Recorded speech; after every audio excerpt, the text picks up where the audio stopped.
This is the Commissioner meeting of June 23rd, 2021 at 6 p.m., Sussex County Community College, Performing Arts Center in Newton, New Jersey. Terry, would you please call the roll? Commissioner Carney? Here. Director Fantasia? Here. Commissioner Fasano? Here. Commissioner Patillo will be absent this evening. Commissioner Yardley? Here. At this time, I would like to invite all of you to join me in a moment of silence remembering Jonathan Fett. He was a youth from Wantage who lost his life in an automobile accident. If you'd rise, we'll take a moment of silence and salute the flag.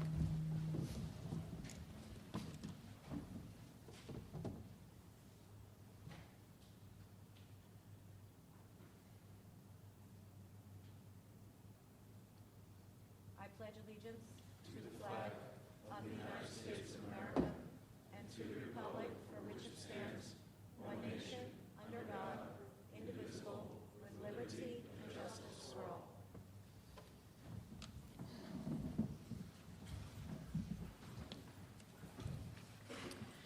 Number 4 is our public statement. Pursuant to the Open Public Meetings Act, Chapter 231, PL 1975, adequate notice as defined by Section 3D of Chapter 231, PL 1975, has been made by regular mail and email, such notice being submitted on May 5th, 2021, from the Administrative Center of the County of Sussex, located at 1 Spring Street, Newton, New Jersey, to the following: the New Jersey Herald, the Star Ledger, WSUS Radio, and WNNJ Radio, and is also posted on the bulletin board maintained in the Administrative Center for Public Announcements, and has been submitted to the Sussex County Clerk in compliance with said act.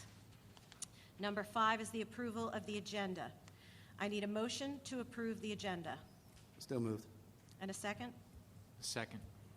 Okay, under discussion, at this time, I would like to add to the agenda the approval of the June 16th executive session minutes, and later to read into record resolutions 12A and 13A regarding legal appointments. So now I need a motion to approve the agenda as amended. I make the motion. Second? Second. All those in favor, please signify by saying aye. Aye. Aye. Opposed? Pass. Number 6, proclamations, certificates, and presentations. Now, first B is Jillian Fain's 2021 recipient of Njac Investors Foundation Scholarship Award. I've been informed that Ms. Fain's will be joining us at 6:30 unless she is here now. Okay, so we'll be returning to that. A, Joseph DeSantis, Public Strategies Input for Tennessee Gas Pipeline Company. At 4:10 p.m. today, this board was notified that Mr. DeSantis had transportation issues and was not able to come for the presentation. This board was not necessarily pleased. So what we did was we immediately requested a reschedule for him to come, and we are not removing this from the agenda tonight. And what we're going to do is we're going to host public session so we can get feedback from the public, so we can hear all of your opinions and gather that. Unfortunately, it'll be in the absence of the professional presentation that we expected in person. But when that happens, we'll put it right back on the agenda, and you're welcome to join us again to hear that presentation, and our board is looking forward to that ourselves. But we will not remove this from the agenda tonight, and you may comment on it in the first public session so we can gather all of your feedback. So number 7, there are public hearings. There are none. Number 8 is public session from the floor. This public session is for those wishing to make comment of 3 minutes or less regarding an agenda item. Please line up at the microphone and maintain 6 feet social distance with other attendees. You're required to state your name, your municipality, and the agenda topic for the record. Now, I also want to point out, again, and this seems to be problematic, every meeting we have with individuals from the public interrupting other individuals from the public and also interrupting board members. Now, it is not the board's turn to speak. This is the time for the public to speak. But we expect a respectful exchange, and all your comments are directed at the board, not at one another, not at anybody in the audience, and we expect you to follow those rules. And the whole system will go much smoother in that circumstance. So I appreciate your adherence to that. So at this time, I need a motion to open the floor for public comment on agenda items. Still moved. Second? Second. Discussion? All those in favor, please signify by saying aye. Aye. Aye. Opposed? Okay, at this time, the floor is open for public comments on agenda items.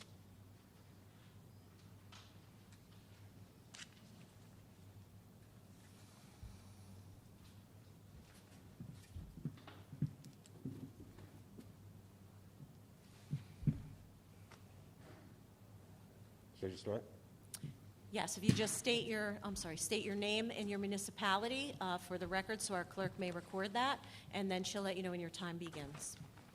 You also, excuse me, you need to also indicate which agenda item you're speaking on. I'm Kenneth Collins from Andover Township, New Jersey. I'm here to talk on the Tennessee Gas Pipeline compressor expansion. I've brought a couple of reports that I'd like to give you for the commissioners to review regarding, one of them is the Environmental Health Project's 2015 report on compressor station emissions and their health effects on the surrounding public and communities. And the other one is Maryland's methane emissions minimization plan excerpts, which will give you some ideas of some best practices and safety concerns that you should make sure are addressed if you're going to allow the compressor station expansion, as I expect. So I would appreciate it if you take these documents and review them all in great depth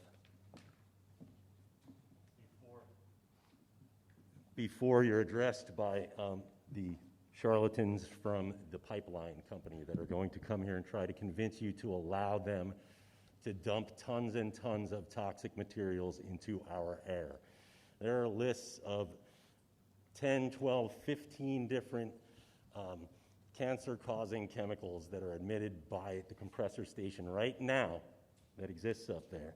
There are best practices that you can demand that they put in place, which the best of all would be not to allow the expansion, but if you're going to allow it, the best practices would be to make them put in electric compressors that will not add any emissions to the air at all. Very minimal compared to the compressors that burn the natural gas. We need to control methane. It's a federal mandate, it's a state mandate, and this compressor station is one of the biggest sources of methane in our county, and to allow it to increase the methane emissions does not fit in with methane plans and greenhouse gas programs. So I'm asking you, please don't allow Tennessee Gas Pipeline to expand their compressor with natural gas compressors if you do anything. If you let them do this expansion, make sure they put in electric, make sure they do everything they can to collect methane, make sure they do everything they can to reduce emissions during blowouts, because anytime they have an emergency, there's no one there. So they do it by computer. And if they need to, they just release the methane right into the community, dirty, unprocessed, right out of the ground, okay? You need to understand what they're doing up there and understand the health impacts that it'll have on our community if you allow them to do this expansion. And you need to understand what you can do, what you can make them do to minimize those impacts on our community. Thank you. Thank you. Good evening. My name is Christine Dunbar. I live in Sparta Township.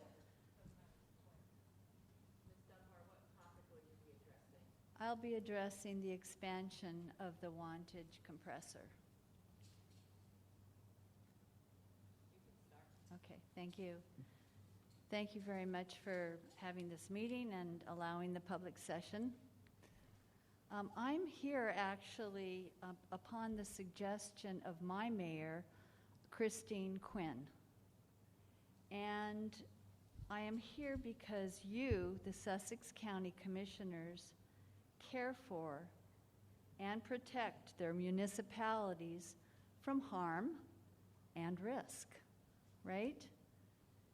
And when Wantage votes that they need to protect their citizens, then the county commissioners will surely support them in their decision. Your vote to stop the expansion will help to get Murphy, right? To get Murphy to deny permits for the project. So I ask you to do this for your municipality, okay, and for everyone's benefit. Wantage does not want the risk. It does not want to endanger the people that live in its community. Now you're going to hear a lot of other details, but that is from me and from my heart and from another mayor. Thank you. Thank you. Hello, my name is Sam DeFalco, and I'm from Denville. Yeah, sorry. Sam DeFalco, and I am from Denville. The topic one, on the gas compressor. Thank you. Good evening, commissioners. My name is Sam DeFalco, and I'm with the organization Food and Water Watch, speaking today on behalf of our 1,900 members and supporters in Sussex County to urge the commissioners to oppose Tennessee Gas Pipeline Company's proposal to build an additional gas compressor at their facility in Wantage to pipe higher volumes and pressure of gas to New York. Though we understand that you do not have the authority to deny or approve the compressor station, by passing a resolution against the project, you can send a strong signal to Governor Murphy that this project is not right for Sussex County and not right for New Jersey. The governor can order the DEP to reject the permits for this project, and we urge you all to call on him to stop it by passing a resolution in opposition. Tennessee Gas Pipeline has completely minimized the severe danger to health and safety this project poses to residents, the health of our North Jersey ecosystem, and the impact on property value.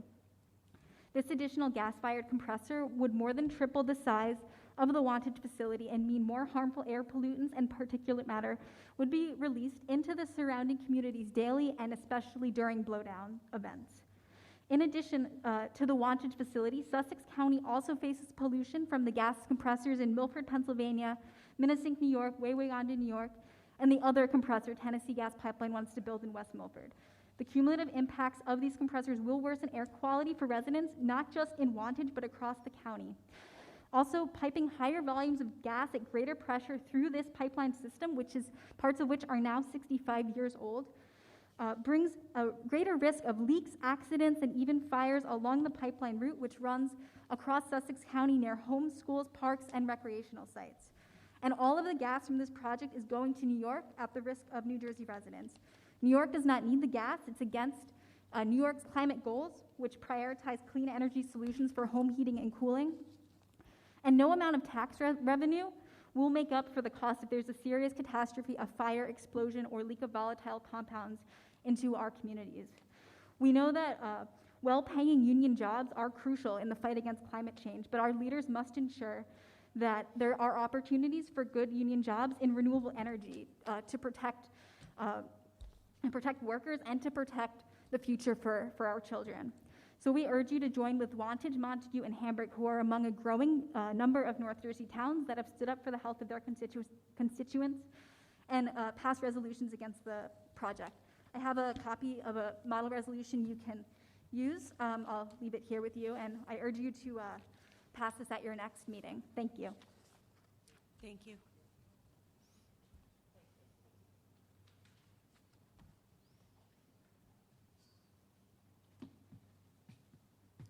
Good evening, Commissioners. Thank you for letting us all speak tonight. My name is John Rocco. I'm from Blairstown Township.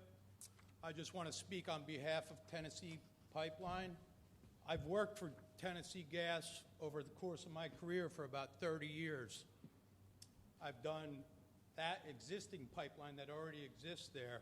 This compressor station that exists there, the reason to expand it is to upgrade it and make it more efficient and more safe for the environment. Tennessee Gas has proposed this years and years ago. This is not like a brand new thing that they just came up with that they want to do. I also represent 9,000 operating engineers in the state of New Jersey. I'm the business agent for Sussex, Morris, Warren, and Hunterdon County. I also sit on Morris, Sussex, Warren County Building Trades, and I'm a line officer there. This job is essential to the working men and people that live in Sussex County. Because when Tennessee Gas comes up here to build this project, they build it with our local residents, the people that live here, the people that pay taxes here, the people, 150 good-paying jobs for 2 years are going to get paid from Tennessee Gas. When that happens, those 150 employees are going to go to local residents, restaurants. After a year and a half of COVID, that our businesses have been shut down, it is our job and duty, and I ask all you commissioners to pay attention to this. They're going to work here. They're going to go get their tires put on it at Sussex County Tire. They're going to buy their gas in Sussex County. They're going to eat breakfast in Sussex County.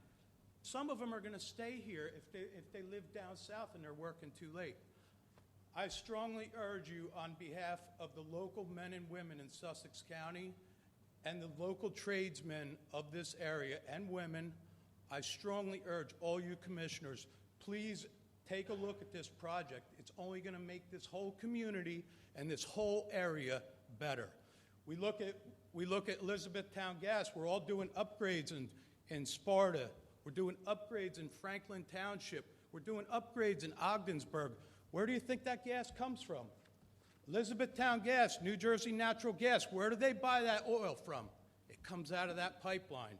So in order to upgrade the system, it's going to make it cheaper for them to buy the natural gas. And I really hope you commissioners would consider approving this project. It would be good for the whole community. Thank you. Thank you.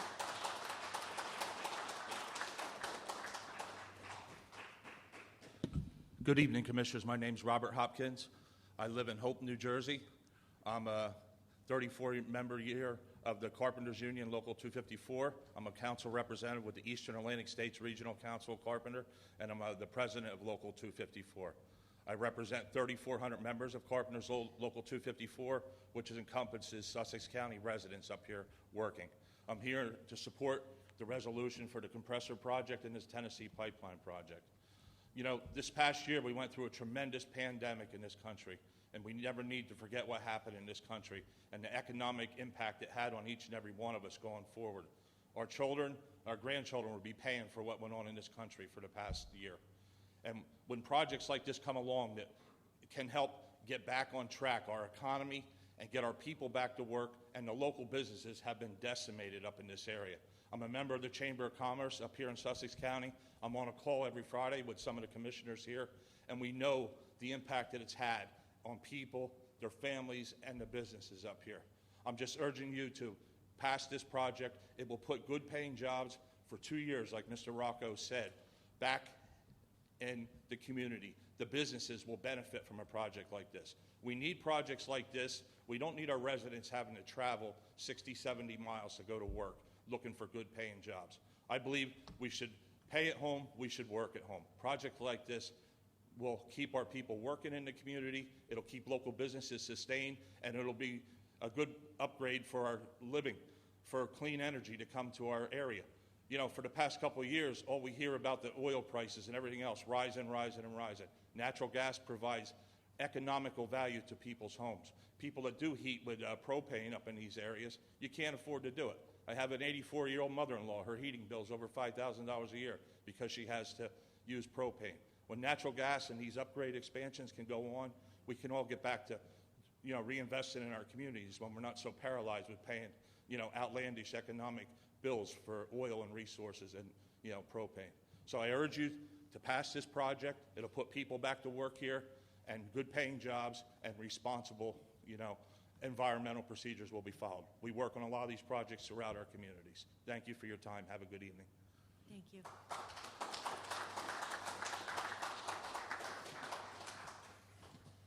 My name is Simonetta Jean. I'm from Byram, New Jersey, and I'll be talking about the Tennessee gas pipeline.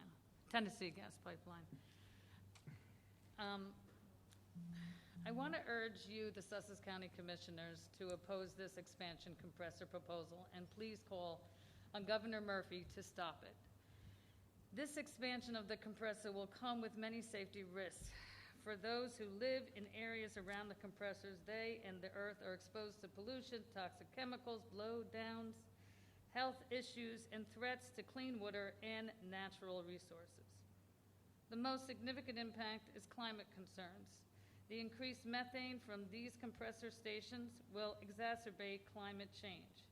We cannot reduce greenhouse gases if we continue to build new fossil fuel infrastructure. Last of all, any savings towards the townships of Wantage and West Milford would receive, because it's all about money and utility, would be useless if there was a leak or chemical or fire or any other incident that would be detrimental to the humans and to the beautiful Sussex County. I understand, I'm a big union supporter, I've been a union rep, I've been a union my life. I do want people to have good jobs. I want people in Sussex County to have good paying jobs. But this is not the way, the argument they're using is that if 2 years the business will grow. No, it's about us supporting our businesses. It's about the administration supporting local businesses and stop giving tax breaks to corporations and give it to local businesses. But this is, the trickle-down effect has already been proven not to work. Over and over and over and over again. That is not a good argument. It's not going to make me feel safe because we have people coming in and they're going to have jobs and they're going to spend it at local businesses. It hasn't been proven to work in the past, and I don't believe it would work now. But I do support unions, and I do support workers. Thank you very much. Thank you. Mick DiPiano, Newton. I'm here to talk about the pipeline as well. The benefits, there are no real benefits for Sussex County to allow the expansion to happen, and there are more risk to the county and the towns than there are benefits. The benefits are very short-lived. I would live, and I've worked in Sussex County, we do definitely need more jobs and more careers, but a 2-year project is not a sustainable job source for people in this county, and the revenue from it isn't really going to impact most citizens in this county. I'm asking you to tell Governor Murphy no. I know you like sticking it to him. I know you like telling him no. You can see my sign right here. It says, Murphy, no. That's what I'm asking you to join me in doing. Telling Murphy no, something you really enjoy doing. It's something we can do together, and I think it can be a cooperative experience. So please, join me in telling Murphy no. Thank you. Thank you. Hi, I'm Lauren Jones-Rabbit from Newton. I'm going to talk about the expansion from the Tennessee gas pipeline. So I, too, am totally in favor of unions, and I'm in favor of actual people getting the money that they deserve for their work. And so my children and I we're the founders of Sussex County Fridays for Future, and we're all about fighting climate change. Now, big corporations like the Tennessee gas pipeline, and the gentleman here who works for them, like he said, it's about 150 jobs. And a lot of those people who are going to be having those jobs are going to be coming from the South or different areas of the country coming here. Sure, a lot of them will get a 2-year position here, and that may seem like a good thing. But if we did some sort of economic analysis, and I would ask that maybe we can do that. Look at and see where the money is actually going to go, and I guarantee the money is going to go to the corporation. It's not going to go into the pockets of people who are actually doing the work, and their labor is not going to be what they're not going to be compensated for their labor. So for that, as wanting Sussex County to be better, we have to think about that. The methane and the gases that are released because of this, especially in West Milford, and I know that's not Sussex County, but they're going to put this compressor station about 1,200 feet from a reservoir that affects millions of people's water supply. So these long-term effects, we have to get broader. We have to think about longer term. And yes, we want the jobs, and we want longer-term jobs, more than 2 years. So if we could just sit down, pen and paper, calculator, do the mathematical analysis and see who is actually benefiting, who is actually getting the most money from this. It's not the workers. And that's the real shame of this. So we have to look at the cost-benefit analysis. And also, absolutely, let's tell Governor Murphy no to this. Let's do the thing that we say that we can do and work in bipartisan ways to come together and say no to Governor Murphy, urge him, you can do this, you can pass this resolution, and maybe we can talk a little bit more about it. So please think about it. Thank you. Thank you.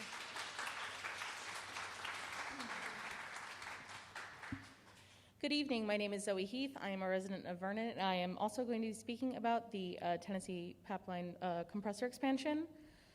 Someone this evening mentioned that for our children and grandchildren will be dealing with the economic fallout of the past year and a half for our entire lives. My grandfather was local 102 electrician, so was my father. My single father raised me, working long hours as an electrician, driving hours to get to an electrical job that he had to drive, hours to get home for just to help me with my homework. So I know the importance of union jobs. If you ask me, all jobs in Sussex County should be unionized, but when we talk about the economic fallout of needing jobs, remember that I'm probably one of the youngest people in this room. I'm considered Gen Z. It's my generation that will have to deal with the environmental fallout of projects like this. We're not going to have a clean earth to live on. Sussex County's motto is people and nature together. Please consider the dangers environmentally of this expansion before thinking about the short-term relief. Thank you.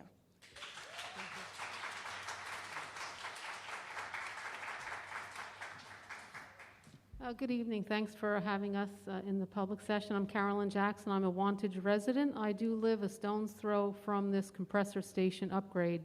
I just want to say to you, I would like you to watch the video, Poisoning for Profit, Menacing Matters. It's very, very eye-opening.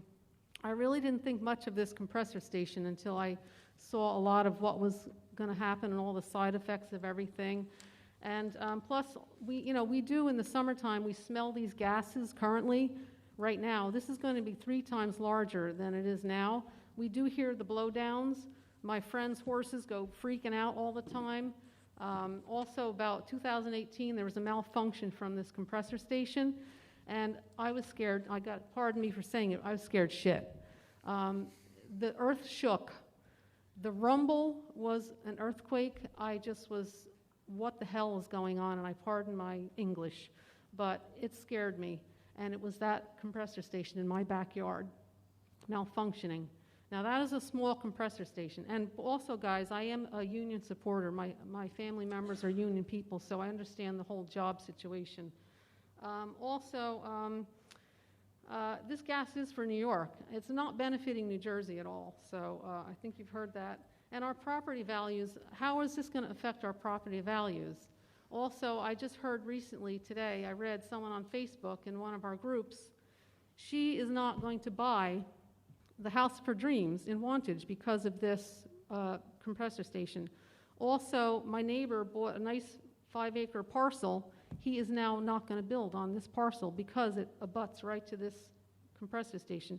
This is affecting people's lives, and I do understand the whole work situation.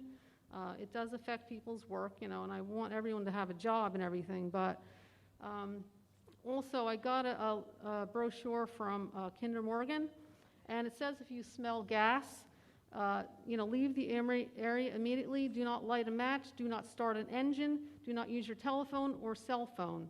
Once you're a safe distance away, how are you supposed to call for help if you smell this gas? You can't use your car, can't use your phone. What is the answer for that? I'd like to know. We live right by this compressor station, and many of my neighbors too. And there are many homes, and it's really going to affect us negatively.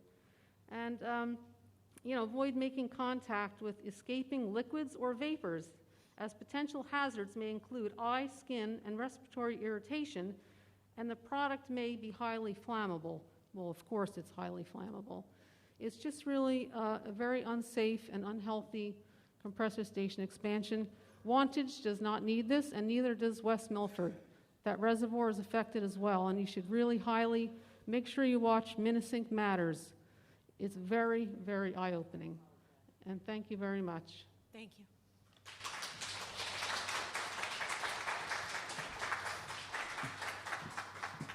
Hello, my name is Barbara Kelly. I'm from Frankfort Township, and I'm here to speak about the compressor. I think as commissioners for the county, I'm sure you'd agree that your primary responsibility is to watch out for the welfare of the county and its residents. And I know that this is a difficult situation, that you need to do a cost-benefit analysis on this. But from everything I've seen, the benefits are minimal, and they accrue to the company and to perhaps a small number of 150 people, workers, who may not even be from the county, may be here for a limited period of time, where the impact of this, environmental, health, will last well beyond that. So in terms of the welfare of Sussex County, as a first step, it seems that it's important to support when people in the county and municipalities in the county come out and say, this is not for us, as Wantage has done. And they really need your support on this. We need you to tell Governor Murphy, we know you don't have the authority to stop this, but you have a great deal of influence to tell him that you also oppose this because it has the potential to hurt people here. Not just in West Milford or in Wantage. The possibility of contaminating the reservoir, which feeds millions of people. The possibility that there will be environmental impacts in the Highlands, which is a great tourism attraction and does bring people to our area. The possibility of the environmental impact just in general, I think, is major. And if we look at this from even a broader perspective, how does this fit in with our state and even federal priorities in order to reduce our dependence on fossil fuels? If money has to be spent, I think it needs to be spent on looking for alternatives rather than expanding supplies that don't even help here in New Jersey. It's going to New York. Okay. So I would just really ask you to please put Sussex County first. Listen to the people who are actually impacted by it, like the very persuasive and concerning testimony of the woman right before me about what it's like to live there. And do tell Governor Murphy that we would hope and that it would not be approved. Thank you. Thank you.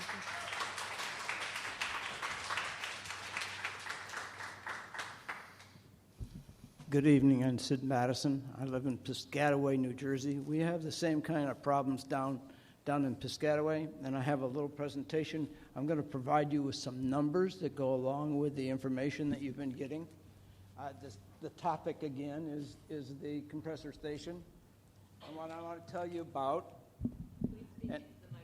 Yeah, I didn't know I was going to have a mic. In Middlesex, where I'm accustomed to doing it, you would see my presentation much easier. But in any case, there are a lot of zeros that occur. The first zero that occurs is if you don't do this, then there won't be any destruction of the environment, the water supply, the air that people breathe, etc. Zero is the answer for this project. Don't do it. It's also a zero problem that New Jersey doesn't need any more fossil fuel infrastructure. And we know that from Rethink New Jersey. Go see Rethink New Jersey, and they'll tell you we don't need any more fossil fuels. And as it turns out, this particular fossil fuel project is basically for New York, and they don't want it either. Another zero. According to the International Energy Agency, just recently, within probably the last 6 weeks, we don't need any more fossil fuel plants, oil fields being built, or gas facilities being mined. So zero, don't do that. By 2035, there should not be any fossil fuel power in the electric grid. And what we're doing here, if you let this go, is we're adding fossil fuel to the electric grid, because that's to the process. So we don't want to have fossil fuels in the electric grid. Lastly, if you allow this, if this gets allowed, then the ratepayers will pay for this. This has already happened down south of me, the Southern Reliability Link. A pipeline was being put in, $300 million. Part of that $300 million is going back to rate. They're asking for a 25% increase from the ratepayers because of that. How much is this one going to cost you? Lastly, the capital that's going to be spent on this, if we don't spend it, then there's no increase in the cost of capital to put in all the renewable, solar, and wind, and battery systems that we need to reduce fossil fuels. That's a big deal. So the last numbers I'm going to give you are about that issue. Your time is up. Excuse me? You have 3 minutes, sir. Your time is up.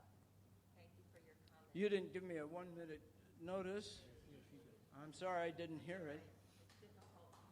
I'll stay after the meeting and show you the rest of the presentation. But basically what it says is we got to reduce 45% of greenhouse gas emissions by 2030. Thank you, sir.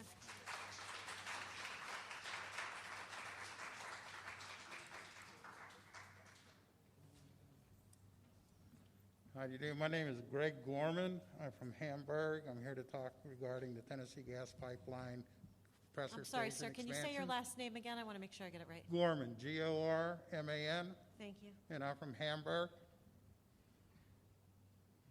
I just want to make 2 points. All the comments made were pretty general. Back last summer, FERC decided to do an environmental assessment on this project. They completed that environmental assessment in February and published it for the public comment. In May, they made a decision to require a detailed environmental impact statement, which will consider the cumulative effects of all these other compressor stations as well as some of the transportation modes and things like that on the impact.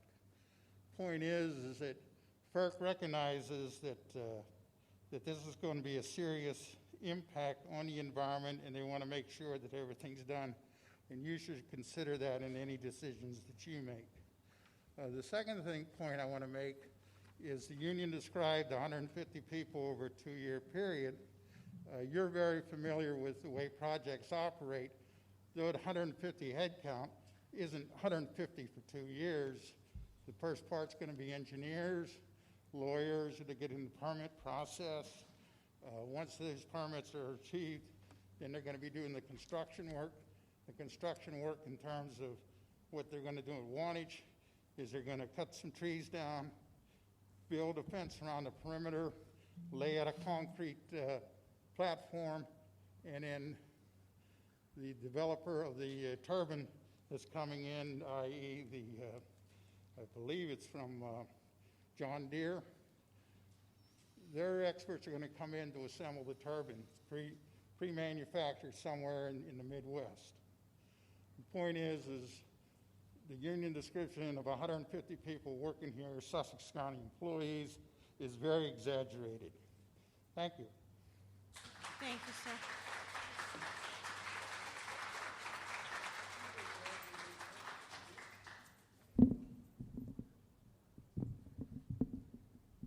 Michelle Van Allen, Hardiston Township.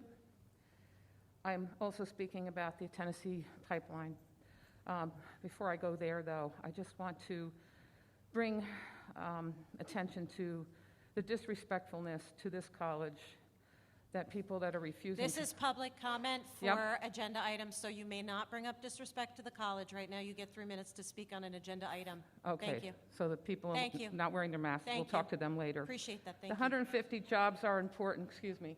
Those 150 jobs are important. Union jobs are valued by most in this room. My father was a union worker as well. 150,000 lives, the population of Sussex County, are just as important, including their health. The environmental impact, the impact of the health of the Sussex County people, and especially our children. You must have thought, I'm talking to you on the council, you must have thought about this on whether you're for or against it, and hopefully we'll hear your thoughts about that tonight as well. Dawn and Chris, we noticed you took the time to speak to the union worker group that was waiting to come in this evening prior to the meeting. Perhaps it would have been worth your time to speak to the group of constituents that have been waiting since before 5:30 out front to talk about this issue as well. Your families live here too. Tennessee Pipeline will only sell and tell us what they think is the positive side of this issue. Aaron Brockovich was told the same thing by Pacific Gas and Electric in California. Put Sussex County first. Fossil fuels are just that, fossils. Green energy is the future and the salvation of the people of this planet. There will be lots of union jobs in green energy. Let that be what employs the people of Sussex County. Thank you.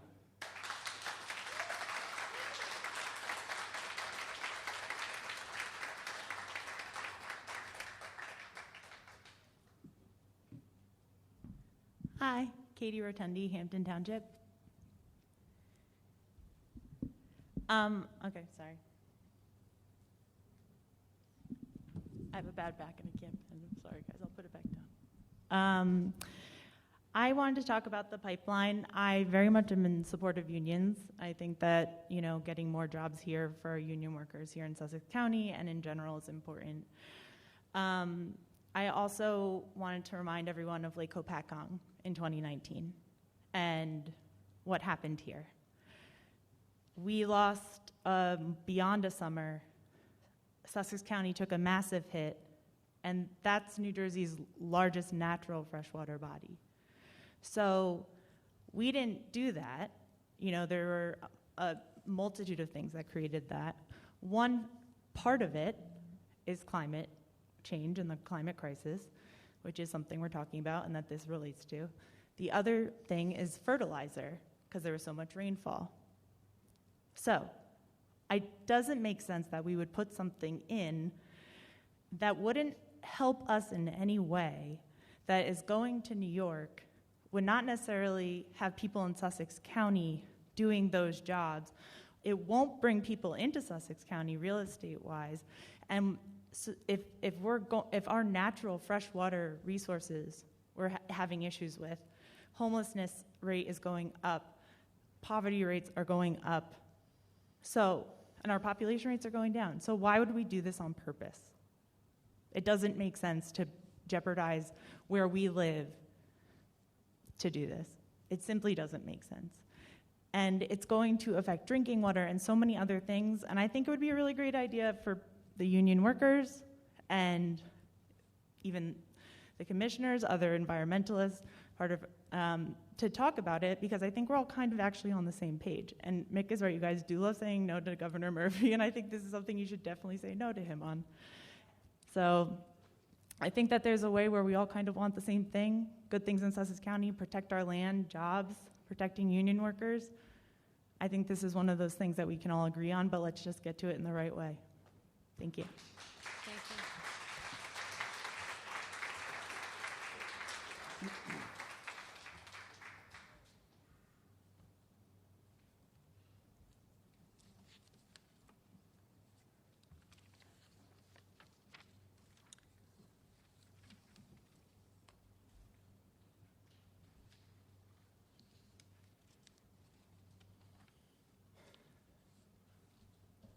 Seeing no one else come forward to speak on agenda items, I would like to make a motion to close the floor to public comment. I make the motion. Oh, I'm sorry, you wanted to speak? Oh, you may. We haven't took action on it yet, so if you'd like to speak, you may. Thank you.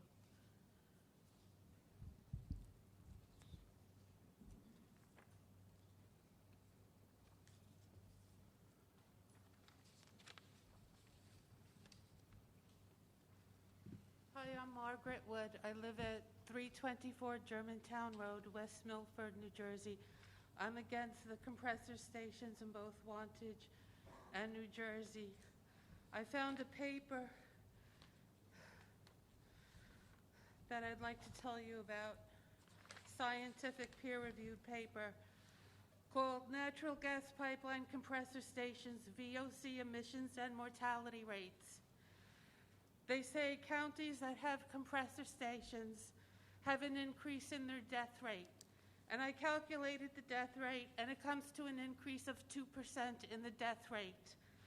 I didn't have time to calculate the numbers that would translate to for Sussex County because I worked today.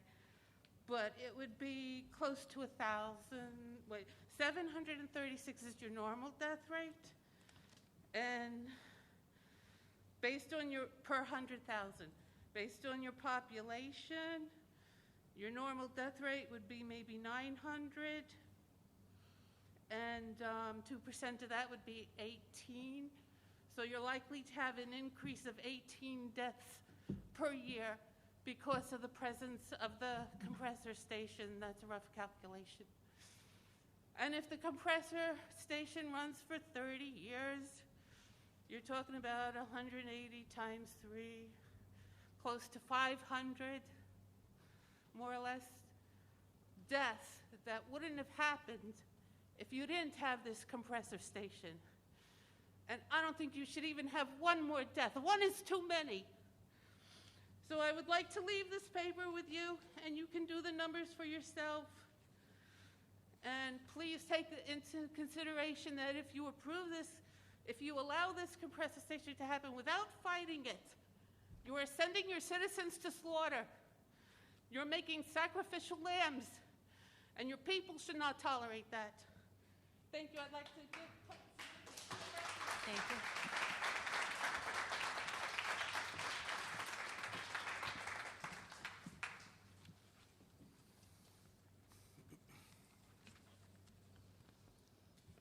Okay, seeing no one else come forward. Okay.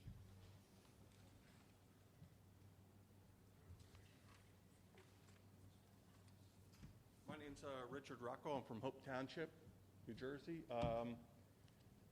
I was recently working in Sussex County landfill. Pretty much everybody in this room probably uses the landfill to put the garbage in there. At any time that any one of you people go down in that landfill and look at that big blue tube that's sticking up in the air, dumping methane out, that's all your garbage. It's dumping it out in the air, just pumping it out. All we hear about is a compressor station. Everybody's for unions. Nobody's got an alternative to a gas situation. I'll put a solar field up. And the misnomer of it's not going to take 150 local jobs, you guys never been on one of these jobs before. You don't know the manning power of one of these jobs. It's absolutely going to put us to work. It's going to let us buy cars for our kids, send our kids to college. Excuse me. Excuse me. Your time will be restored. So just pause right there. No, I'm good. I just want. No, not you. Just wait. The commentary that he's saying is addressed to the board. He can look wherever he'd like. I don't know what the problem is, but time after time after time, and some of you hold elected positions, and meeting after meeting, you cannot follow the rules and be respectful. I promise you that this is not going to be a repeat, and you will be ejected if you can't contain yourself like a grown adult. Show respect. I apologize to you, sir, and your time may restart. 3 full minutes for the gentleman. Nope, I don't need that much time. I'm just saying that it does put local workers to work.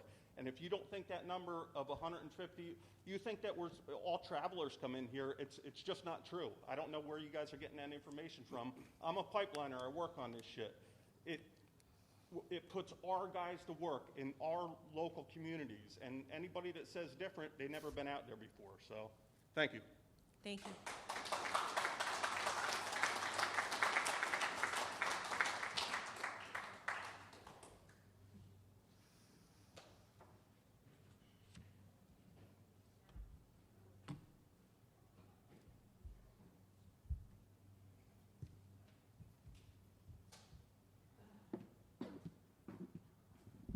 Good evening. My name's Deborah Kaiser. I'm from Newton.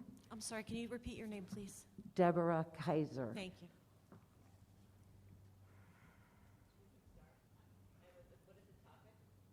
It's about the pipeline and the compressor, okay?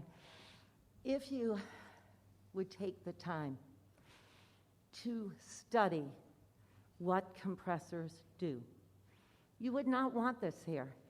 And for people who think this is going to help New Jersey with jobs, the only thing it's going to help is increase cancer rates. It's going to have asthma rates with children. Look at Newark with what they have with the compressor down there. They are the highest asthma in the country. Do you know what asthma does to children? It makes them not able to even function well in school because of the medicines they're on. And it is a chain. But I'm just saying that you have to look at the environmental impact, because at the end of the day, we're all in the same boat. And jobs, you want jobs? There's going to be plenty of jobs with renewables. And if you can keep doing the same thing, you're going to destroy the one thing Sussex County has on it, and that is the beauty and the clean air and mostly water, and that will all change.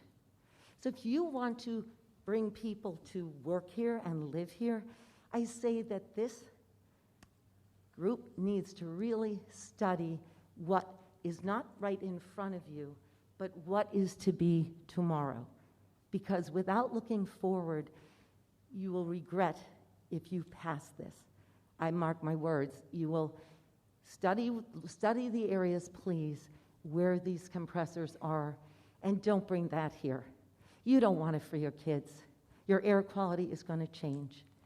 It really is important that we look at a further thing than the dollar amount. And there will be jobs.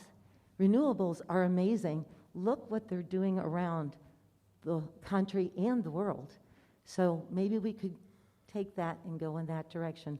Thank you for your time. I really do hope you look forward to where we need to be, not just at a dollar amount. Thank you very much. Thank you.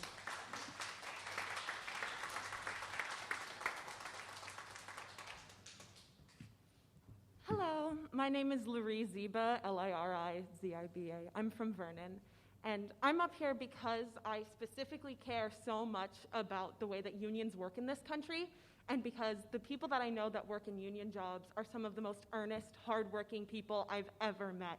And because of that, I believe that union workers in general deserve to have jobs that will lead to a better world for the rest of our lives. I think that this pipeline and improving on this pipeline is a cop-out that stops creativity from coming up for better solutions and more sustainable jobs for a more sustainable environment.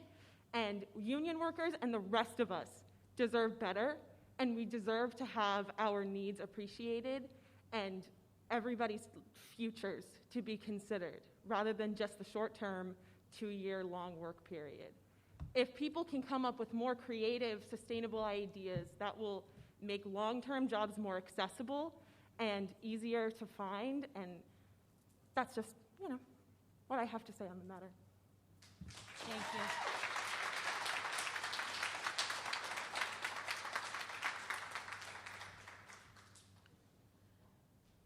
Okay, seeing no one else come forward, I'd like to make a motion to close the public comment on agenda items.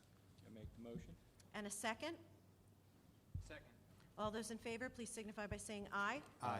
Opposed? Pass. Okay, just a comment on that first public session. Again, the board's disheartened that Tennessee representative was not here tonight, as we had expected. We'll keep the public updated as soon as we have a confirmation for when they are going to come and give a presentation. All I have is general information as far as action that has been taken by other counties or municipalities. I checked to see where Passaic County was on this. I know West Milford is impacted.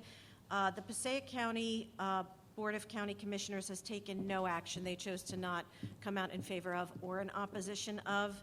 And West Milford initially opposed. They rolled back their opposition. And then here in Sussex County, we have the towns Wantage, I believe, and Wantage, Hamburg, and Vernon. I'm sorry, Montague, thank you. have issued not in favor of. So that's where we're at right now. I can't comment really on what this board feels. This is the first public comment we've ever had on the topic, other than occasional speaker may come and speak generally about it. So this is the first time we've actually ever had any groups come together either in favor of upgrading, opposed to upgrading, but I thank you all for your time and coming. We look forward to getting information. Anything that you've said you want to send us for review, please do so, because it's important to us to see. I know everybody's very passionate about the issue, and I understand why, from multiple angles. So I just want to thank you for coming and talking to us, about it tonight, and we will let you know when Tennessee confirms coming to speak to us all as a group. So any commissioner have a comment on specifically Tennessee before we move forward? Yeah, just real quick, I agree with you, Dawn, because I put this together. Tennessee should be here right now. Very disappointing. I know you guys came out here, everybody out here, whether you're for or against it, you came out here to listen to them. And I was looking forward to it myself, so a little disappointed in that. But like Director Fantasia said, they will be here, and you will be informed, and you could all come again, hopefully, and we can get their presentation and go from there. Thank you. We're going to move on to number 9, Commissioners' Comments. So we're going to start with Commissioner Carney. Yes, thank you again. I don't have much to report. It was kind of a slow week. I will go over my SCUMA report. They're having another e-waste collection event. This is the 3rd or 4th event.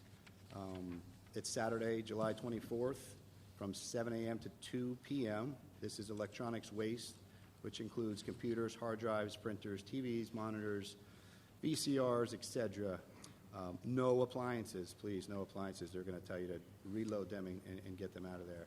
If you need any more information, you can call 973-579-6998 or go to their website, www.scmua.org. All right.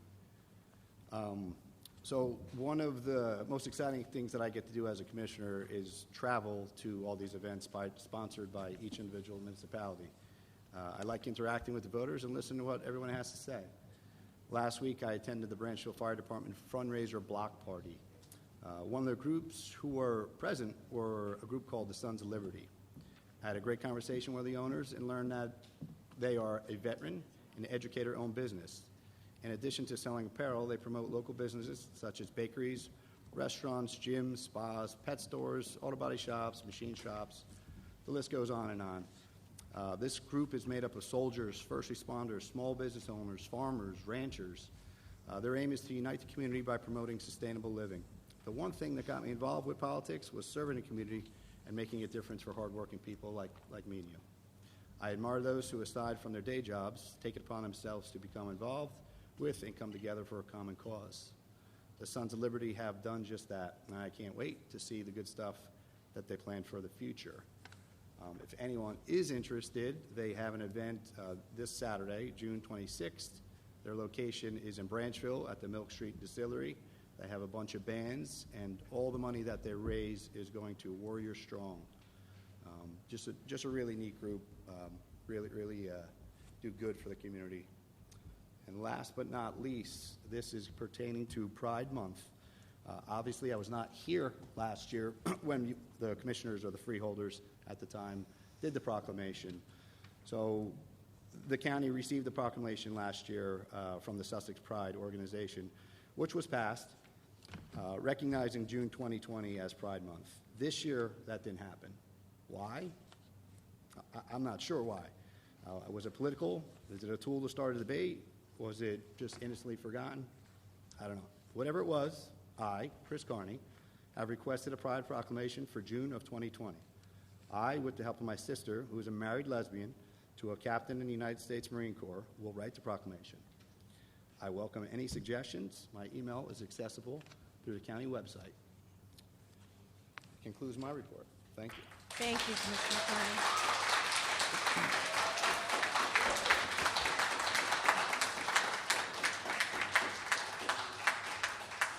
At this time, We're going to go to Commissioner Yardley's comments, but Commissioner, can you please start out? Jillian Fain is here. She is the 2021 recipient of Njac Investor Foundation Scholarship Award. So if you may present that to Jillian. Oh, of course. Thank you. This is an award that is presented by the New Jersey League of Counties, and it is given to a select few that are. My mind just stopped. Select few of those students. Yeah. Speaking. Oh, okay. Sorry. Okay. This is an award that is given to students that show exemplary work and are recommended by their institution. It's an award that provides about $21,000 for vocational school graduates who plan to continue their education at a state or college university. 2 of the 500 scholarships, there are 2 awarded for each county, and we are happy to have our second one here. And this is the award that goes to Jillian Fain's, 20 Pine Street, and lives here in Newton. And are your parents here, Jennifer? Hi, nice to see you. And this is from Sussex County Technical School, Superintendent Gus Madra. And here's what his recommendation said. Julia is hardworking, is dedicated to following and achieving her dreams. She has many interests and has had many different career paths in mind. However, music was the easy choice for her. Jillian has always had a passion and an overall love of music. With the help from this scholarship, Jillian will be able to pursue her dream of becoming a large person, in music industry. So you're going to be a large person in the music industry. That's great. So why don't you come on up? I want to present this to you. Why don't you bring your mom? Would you like to come up? And we'll...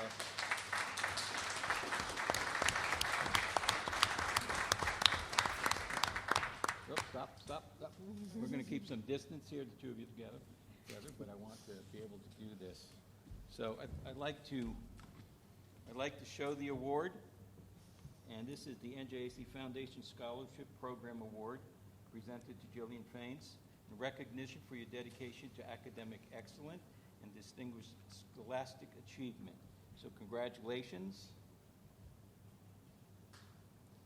Okay.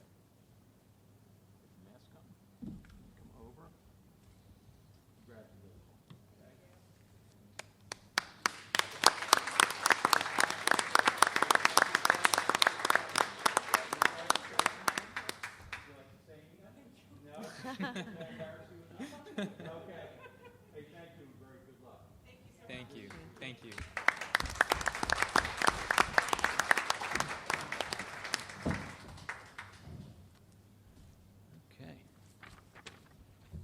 Okay, my report. Just wanted to, a couple things just to say, June 10th. Am I saying this correctly? Juneteenth. I'm a little dry here. Is now a federal holiday in the United States. It commemorates Abraham Lincoln's emancipation of enslaved African Americans. Originating in Galveston, Texas, it has been celebrated annually on June 19th in various parts of the United States since Union troops brought a word of emancipation in 1865. The holiday is the first holiday to be approved since President Ronald Reagan signed a 1983 bill that approved Martin Luther King Day as a federal holiday. Juneteenth is also recognized as Freedom Day, Jubilee Day, Celebration Day, Second Independence Day, and Emancipation. So we have a new holiday, and congratulations. I think it's about time. I'd like to talk about my report, health, public health nursing. There's been pop-up clinics in the municipalities during June. There's been 8 of them. Rabies, there were 66 domestic or wild animal bites reported and investigated. The reports consist of bites from dog, cats, bats, raccoons, a rooster, and a pig. None of the animals tested positive. Women's health screening will be held on Tuesday, July 15th from 4 p.m. to 8:30 p.m. at the Office of Public Health Nursing, 201 Wheatsworth Road, Hamburg. Appointments are required and can be scheduled by calling the Office of Public Health Nursing. So if you know anyone that needs some screenings, please feel free to let them know that they can call Public Health Nursing. On Saturday, I had the opportunity to meet with the owner of Benny's Bodega, Benjamin Davies, on Spring Street. And I was there with Senator Orho and his wife, and who happens to work a lot of volunteers a lot for the food pantry. Benny's Bodega provides food and clothing to the working poor. And these are those people that seem to fall through the cracks where they're working, something happens, they have a hard time making ends meet. So they specifically work with those people that are working and need some help. They were also able to provide some rent assistance to people that are working. So it's a facility that accepts donations in food, clothing, and it is Benny's Bodega. And you may see some of the collection sites throughout the county. I also attended proclamations for Eagle Scouts. There were two young ladies, young women, that were honored in this presentation. And it's the first, I believe they were the first to get this award as young women in the state. I think Sussex County has that honor. And they became eligible this year that women can become Eagle Scouts. And that was something that I didn't realize. I had known that girls could join Boy Scouts, and it took a little time for them to be able to get the Eagle Scout Award. So I wanted to just let everybody know it was a great honor to do that presentation. Thank you, Dawn. Thank you. Deputy Director Fasano. Well, thank you, Director Fantasia, and thank you to all who are joining us on this beautiful summer evening. And first and foremost, thank you to all who came and spoke tonight and shared your viewpoint on the topic of the compressor station. I think our commissioners summed it up well in terms of we were looking forward to a presentation tonight, just like you.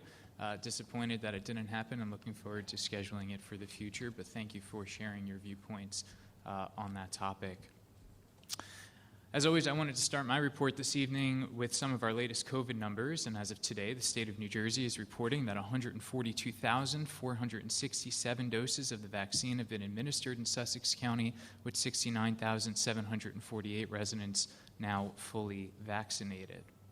As we mentioned previously, and as Commissioner Yardley mentioned previously, Sussex County is moving to the next phase of its vaccination efforts, with traveling pop-up clinics appearing throughout the county, in addition to Sussex County's own Office of Public Health Nursing on Wheatsworth Road in Hamburg, offering vaccines every Thursday afternoon from 2 to 4. I know on Monday evening there's going to be a pop-up clinic right outside of St. Kateri's Church in Sparta.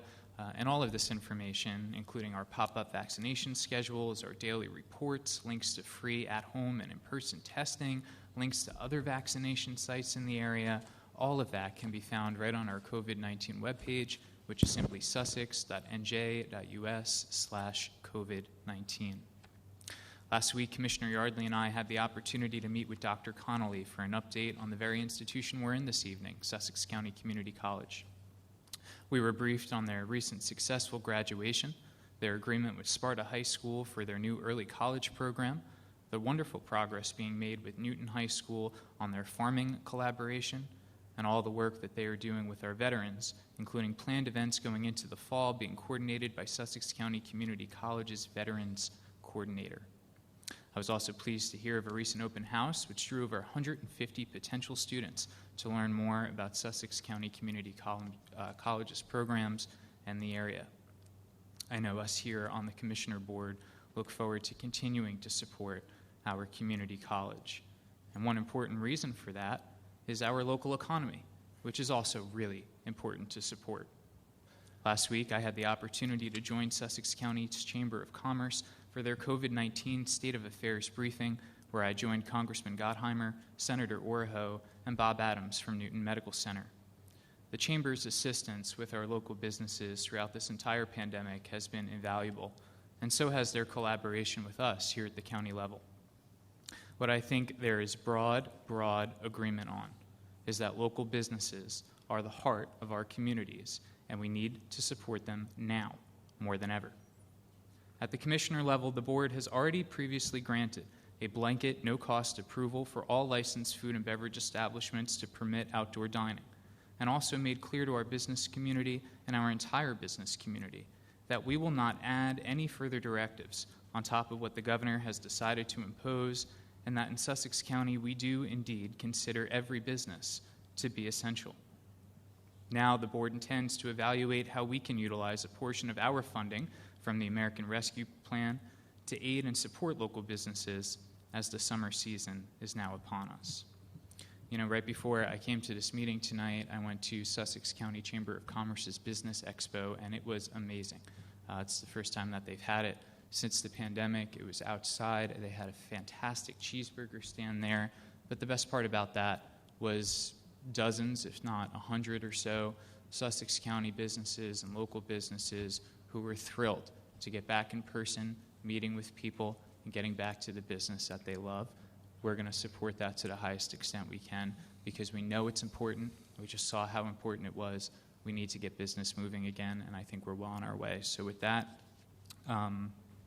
Commissioner, Director, that concludes my report for this evening. Thank you. Tonight I just have a few things to review. Commissioner Yardley and Fasano went over some of the COVID information. It seems my COVID reports are getting shorter, and that's actually a good thing. As you know, there are still COVID-19 tests offered through our programs. You can either have the saliva test for children, I'm in school mode, for children that are age 6 and up, and that's through Vault. And then through LabCorp, there's the nasal swab for 18 and up, and that is also still available for free for all county residents on our website. The total number of COVID-19 cases in Sussex County have absolutely lessened. Lama Shaddad, who is our epidemiologist, reports the number of new COVID cases remains low. We're at an average of 6 new cases per day now. So again, we are in the single digits, which is wonderful. From June 1st to June 18th, we have a total of 5 COVID-related hospitalizations here in Sussex County. One of those was in Newton Medical Center. And we have had 1 death in the month of June of a Sussex County resident due to COVID-19. So again, these numbers are starkly lower than they were before. Couple updates here for mosquito spraying tonight. Our department will be spraying in Newton, Lafayette, and Hampton Township. Began at 7 o'clock tonight. It's about 15 minutes ago, but I'm not telling you that preemptively. I'm just letting you know that that's what's happening. Notices were sent out widely across the county. It was also posted on our website, social media, and publications. So that is the spraying for the adult mosquitoes in those 3 towns. There's always contact information provided if you have any concerns to contact the health department. Also, the Sussex County Arts and Heritage Council is having a call for artists. They have paired up again with Ringwood Manor Association of the Arts, and they're doing an art exhibit, and it's for artists 18 and up, and they're opening up to all different forms, be it digital media, be it sculpture, painting, drawing, any of those. So please visit the Sussex County Arts and Heritage Council website for more information how our local artists can enter that. Also, there's an organization in Sussex County, I'm not sure if you're familiar with it, they're called Family Promise, and they're a nonprofit organization, and they secure housing stability and sustainability for those in crisis. And right now they're running a book sale through a company called Usborne Books, and they're available, and for your purchases, 20% of your purchase goes to this program to directly impact helping families in Sussex County who don't have secure housing of securing housing. So please visit our county website. Again, there's information about that posted. If you're interested, maybe you're an educator, maybe you're a parent, and you would like to purchase a book.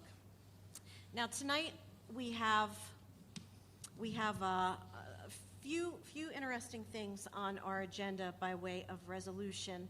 Commissioner Carney is going to speak about one of them, specifically regarding direct hire, which is something that'll be new to the county. Also, we are appointing a new attorney, a firm, this evening, and I'll be speaking a little bit more about that. But there is something that I also want to address directly, and this involves media coverage of the meetings.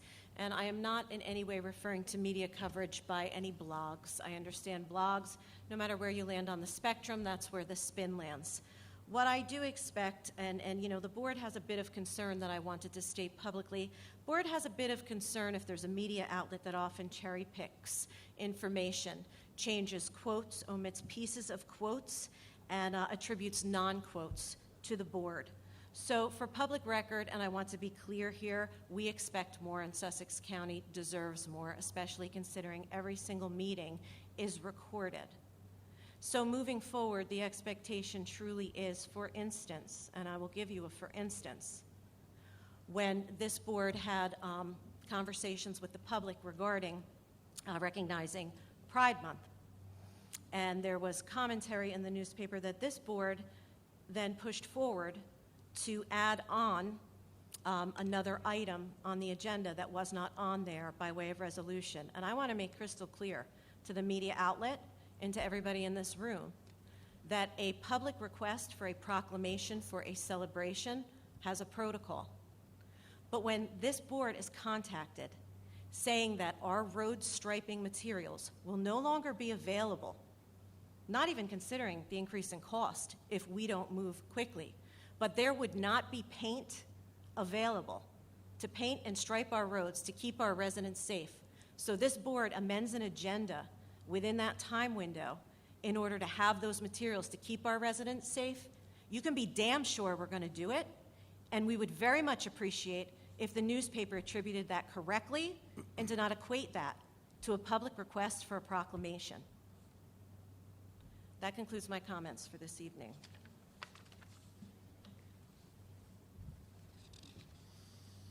Moving on, number 10, approval of the consent agenda.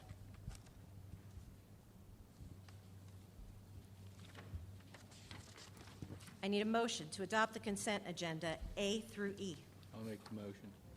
I'll make the motion. And a second? Second. Discussion? All those in favor, please signify by saying aye. Aye. Aye. Opposed?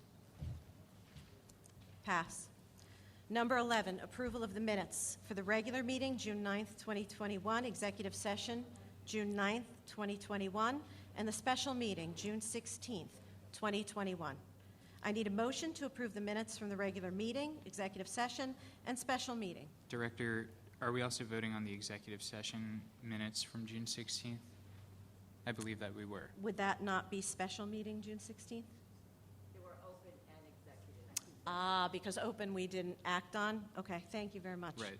So that's right. At the start of the meeting, we did open it to the public. There was no one that attended nor spoke at public session. Okay, so again, if we can just back up to 11, approval of the minutes. So that would be regular meeting June 9th, 2021, executive session June 9th, 2021, special meeting June 16th, 2021, and executive session minutes from June 16th, 2021.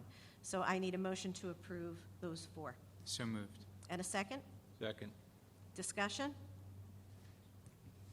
All those in favor, please signify by saying aye. Aye. Aye. Aye. And opposed?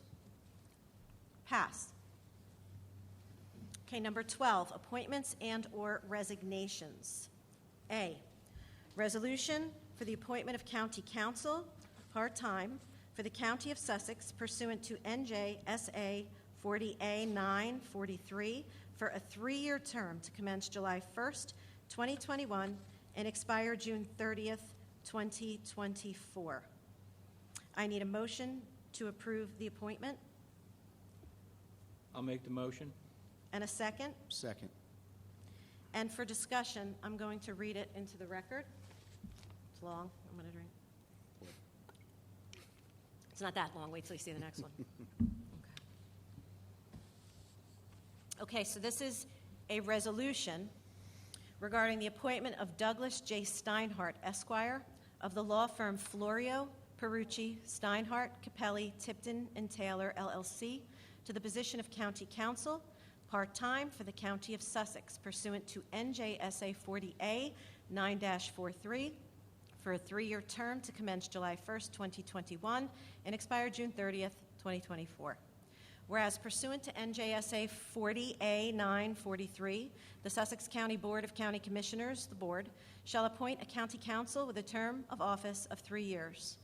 And whereas the County of Sussex, whereas there is a need to appoint a qualified person to the position of county council part-time for the County of Sussex, and whereas the County of Sussex solicited proposals from attorneys licensed to practice law in the state of New Jersey to serve as county council part-time.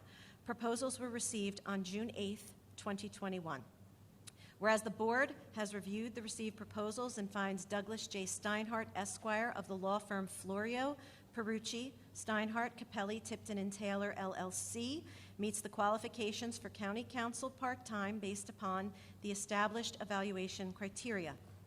And whereas all expenditures under this contract shall have funds certified by the county treasurer through an appropriately prepared and approved purchase order or orders prior to authorization of work to proceed.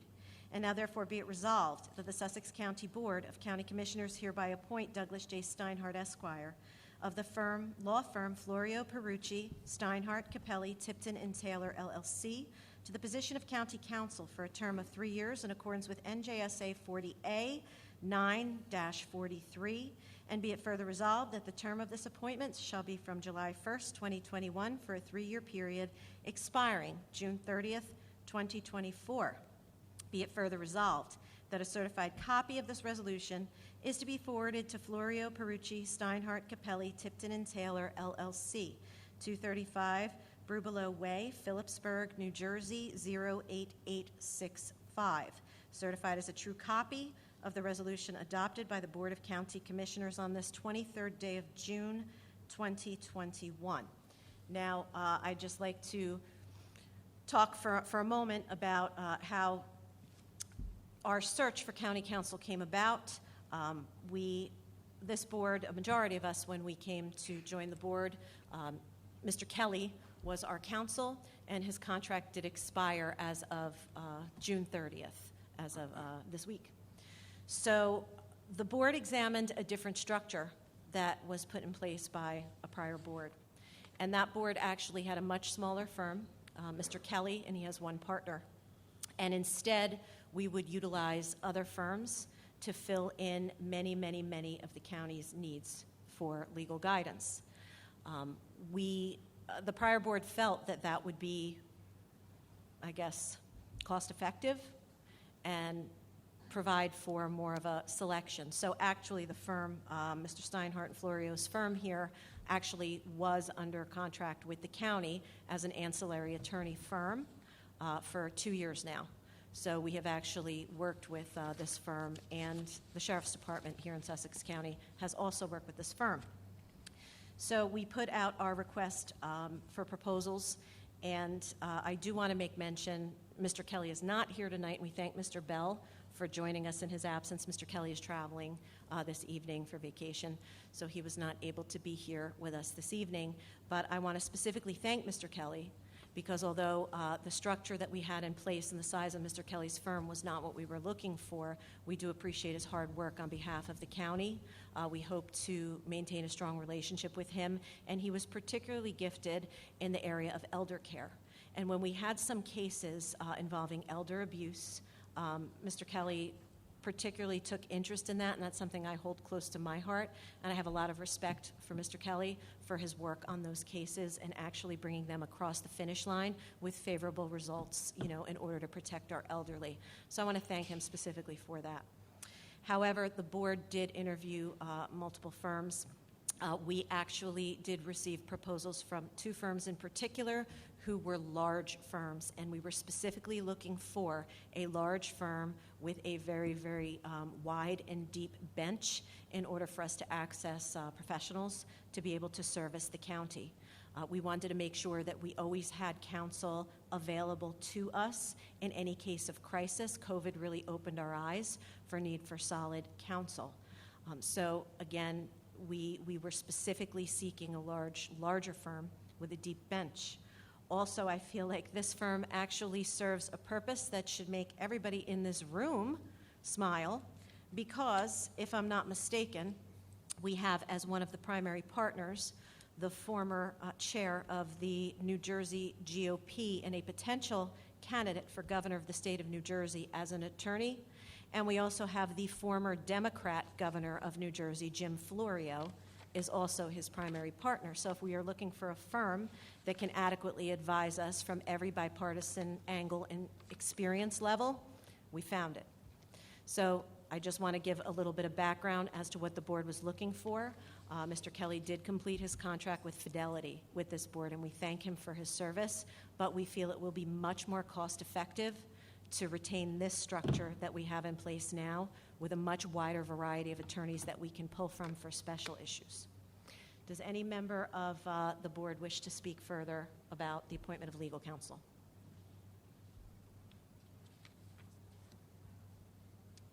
No? I want to say thank you to Kevin Kelly for the service he provided to us over the years. Thank you. Okay, so that ends the discussion portion. So at this point, we do take a roll call for this. So Terry, would you kindly call the roll? Commissioner Fasano? Yes. Director Fantasia? Yes. Commissioner Carney? Yes. Commissioner Yardley? Yes. Okay, now on to number 13, which is resolutions.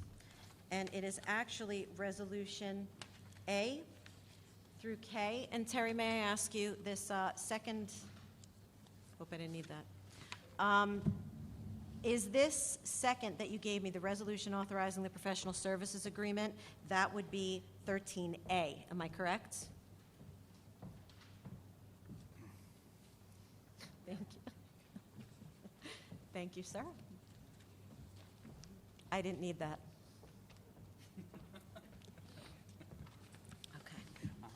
So we have resolutions 13A through K, and A, I actually do have to read into the record as well.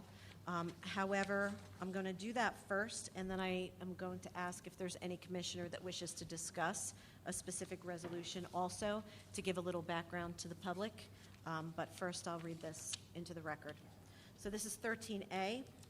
Actually, no, first what I'm going to do is, before I read it into the record, I'm going to make a motion to adopt resolutions A through K. So moved. And a second? Second. And now we are under the discussion portion, which is where we'll read it in. This is a resolution authorizing a professional services agreement with Florio, Perucci, Steinhardt, Capelli, Tipton, and Taylor, LLC, for the provision of legal services as county counsel part-time from July 1st, 2021 through June 30th, 2022, in the estimated amount of $240,000. Whereas Douglas J. Steinhardt, Esquire, of the law firm Florio, Perucci, Steinhardt, Capelli, Tipton, and Taylor, LLC, has been appointed county counsel part-time by the Sussex County Board of County Commissioners as of July 1st, 2021. And whereas Douglas J. Steinhardt, Esquire, is an attorney particularly qualified to provide the required services due to his legal competence, experience, and expertise. And whereas proposals for the associated legal services were solicited through a fair and open process in accordance with NJSA 1944A-21, and whereas the County of Sussex desires to enter into a professional services agreement, hereinafter agreement, setting forth the respective responsibilities of the parties in relation to the aforementioned proposal, with Douglas J. Steinhardt, Esquire, of the law firm Florio, Perucci, Steinhardt, Capelli, Tipton, and Taylor, LLC, for the provision of legal services as county counsel part-time. And whereas the County of Sussex cannot reasonably anticipate unforeseen litigation or every legal issue that may arise, therefore, the estimated costs associated with this agreement are as follows: a monthly retainer at the rate of $20,000, hourly rates are $200 for an attorney and $95 for paralegal. Reimbursable expenses as detailed in the attached agreement. And whereas the county chief treasurer has certified that there are adequate funds available in the budget for awarding of said agreement. Now therefore be it resolved by the Board of County Commissioners of the County of Sussex that it hereby authorizes the Commissioner, Director, and Clerk of the Board and the respective authorized designees to execute the attached agreement for legal services for County Counsel part-time with Douglas J. Steinhardt, Esquire, of the firm Florio, Perucci, Steinhardt, Capelli, Tipton, and Taylor, LLC, in an estimated amount of $240,000. And be it further resolved that this agreement is awarded as a professional services agreement in accordance with NJSA 40A:11-5, parentheses 1A of the local public contracts law, because the agreement is for a service performed by a person or persons authorized by law to practice a recognized profession that is regulated by law, and be it further resolved that inasmuch as this agreement is awarded under the provisions of the local public contracts law as a professional services agreement, a notice of award of this agreement shall forthwith be published once in the New Jersey Herald, following passage of this resolution as required by law. Be it further resolved that a copy of this resolution and the agreement itself are to be made available for public inspection at the office of the Clerk of the Board of County Commissioners pursuant to the local public contracts law NJSA 40A:11-1, and be it further resolved that this agreement will be in effect from July 1st, 2021 for a 12-month period ending June 30th, 2022. Be it further resolved that a copy of this resolution along with the agreement be forwarded to Douglas J. Steinhardt, Esquire, Florio Perucci, Steinhardt, Capelli, Tipton, and Taylor, LLC, 235 Brubelo Way, Phillipsburg, New Jersey, 08865, certified as a true copy of the resolution adopted by the Board of County Commissioners on this 23rd day of June, 2021. So that is the full crux of it. And to clarify a couple things in here, when we say part-time, no, this firm is servicing the county as needed as far as who is being staffed in our offices at any given time. We have very specific hours that there will actually be an attorney present in our offices. However, the attorney is available to us on a 24-hour call basis as needed. Also, in this agreement, it varies widely from our prior agreement with County Council by way of what is covered or what falls under what's encompassed by the retainer agreement. It encompasses a very, very wide variety of services that the county needed, where prior there were a very small number of services that were covered by our prior attorney, Mr. Kelly, and a vast majority of the work was indeed farmed out to other attorneys. So just to give you a little bit of background as to where we were going and doing a cost analysis, we feel not only will this be more efficient, it'll be cost effective for the county as well. So is there any discussion about this before I ask if any commissioner would like to discuss any of the other resolutions? Isn't there a review process after a year? Correct. Thank you for bringing that up. The reason why it's a 3-year agreement, but this states 12 months, in some of our conversations with different firms, we did express the need to revisit, because if we find that the volume of work, we are not actually hitting what our expectations are, either more or less, we want to have the ability to be flexible. And Mr. Steinhardt's firm was very, very agreeable to the fact of dropping down. I understand under COVID, we really incurred many expenses that we normally wouldn't incur. So in the absence of COVID, we're hoping that some of those legal costs will indeed come down and some of the needs of the county will indeed be reduced. So in that situation, we were able to monitor, and he was very agreeable in a year's time to go back and really check the hours and see where we were at. So I think, overall, we were pretty pleased as a board with the price to value benefit. So if that's it for that, does any commissioner have a resolution they'd like to discuss? Yes, Director. I would like to speak about Resolution K. I'm sorry. was reading too much. I'm sorry, Resolution J. This is basically, it's a direct hire through the trade unions. It was actually nice to hear most people out there were pro-union, which we don't always agree here, so that was nice that we agreed on. As a proud member of Local 825, a 20-year member at that, it's nice to see that. So basically what this direct hire is, for people who don't understand what it is, it's basically a contingency plan and will save the county money. It costs a lot of money, obviously, to get RFPs together, requests for proposals, mobilization for hiring contracts, and so on and so forth. So this gives us direct contact with the trade union. So, for example, if we needed, God forbid, Sandy came back again and we needed some truck drivers, they can only drive so much, you could bring in one of the trades and drive the trucks. We had a demo job. It's a 2-day job. Instead of calling a contractor and spending all that money again for mobilization, so on and so forth, you call the union trades. They come in there and take care of that work. It's, like I said, a contingency plan. Will also save the taxpayer a lot of money. We are not looking to take away any work from our CWA. This actually will bring, they'll have, when the trades will come in, it will be local people. They'll get that first option first, so people who live in a county will get the option to do the jobs first.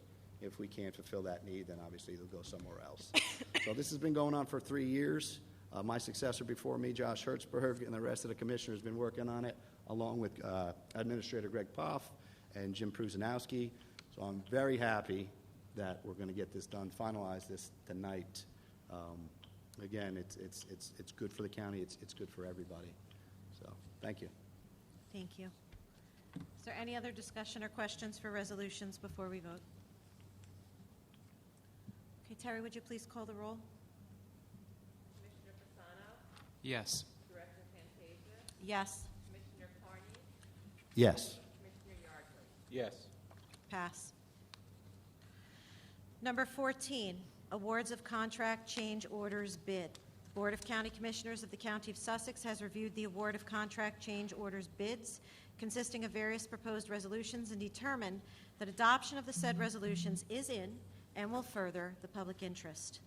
I need a motion to adopt contracts A and B. Still move. Second? Second. Discussion? Terry, would you please call the roll? Commissioner Fasano? Yes. Director Fantasia? Yes. Commissioner Carney? Yes. Commissioner Yardley? Yes. Pass. 15, financial. Resolution, payment of bills list, June 23rd, 2021. I need a motion to pay the bills. So moved. And a second? Second. Discussion? Terry, please call the roll. Commissioner Fasano? Yes. Director Fantasia? Yes. Commissioner Carney? Yes. Commissioner Yardley? Yes. Number 16, the personnel agenda. I need this is a resolution, authorizing the personnel agenda of June 23rd, 2021. I need a motion to adopt the personnel agenda. So moved. And a second? Second. Discussion? Terry, please call the roll. Commissioner Fasano? Yes. Director Fantasia? Yes. Commissioner Carney? Yes. Commissioner Yardley? Yes. Number 17, our administrative report. I'm going to ask Administrator Poff to come to the mic. Greg, it feels so weird without you up here with us. I knew you were out there. I saw your head. Thank you very much, Director. Earlier this month, the county accepted bids for the sale of $31 million to permanently finance previously authorized bond ordinances. I'm happy to report it was a very successful sale. The winning bidder, Bank of America Securities, offered to buy the bonds at a borrowing rate of 1.449%. We had 9 bidders, which is a record number of bidders. It is a good market for us, and there is a lot of competition to buy these government-backed bonds. The credit rating is the main factor that determines what bidders are willing to offer in terms of interest rates. The board's commitment to conservative fiscal policies, which help us maintain our strong bond rating of AA+, has led to this successful bond sale.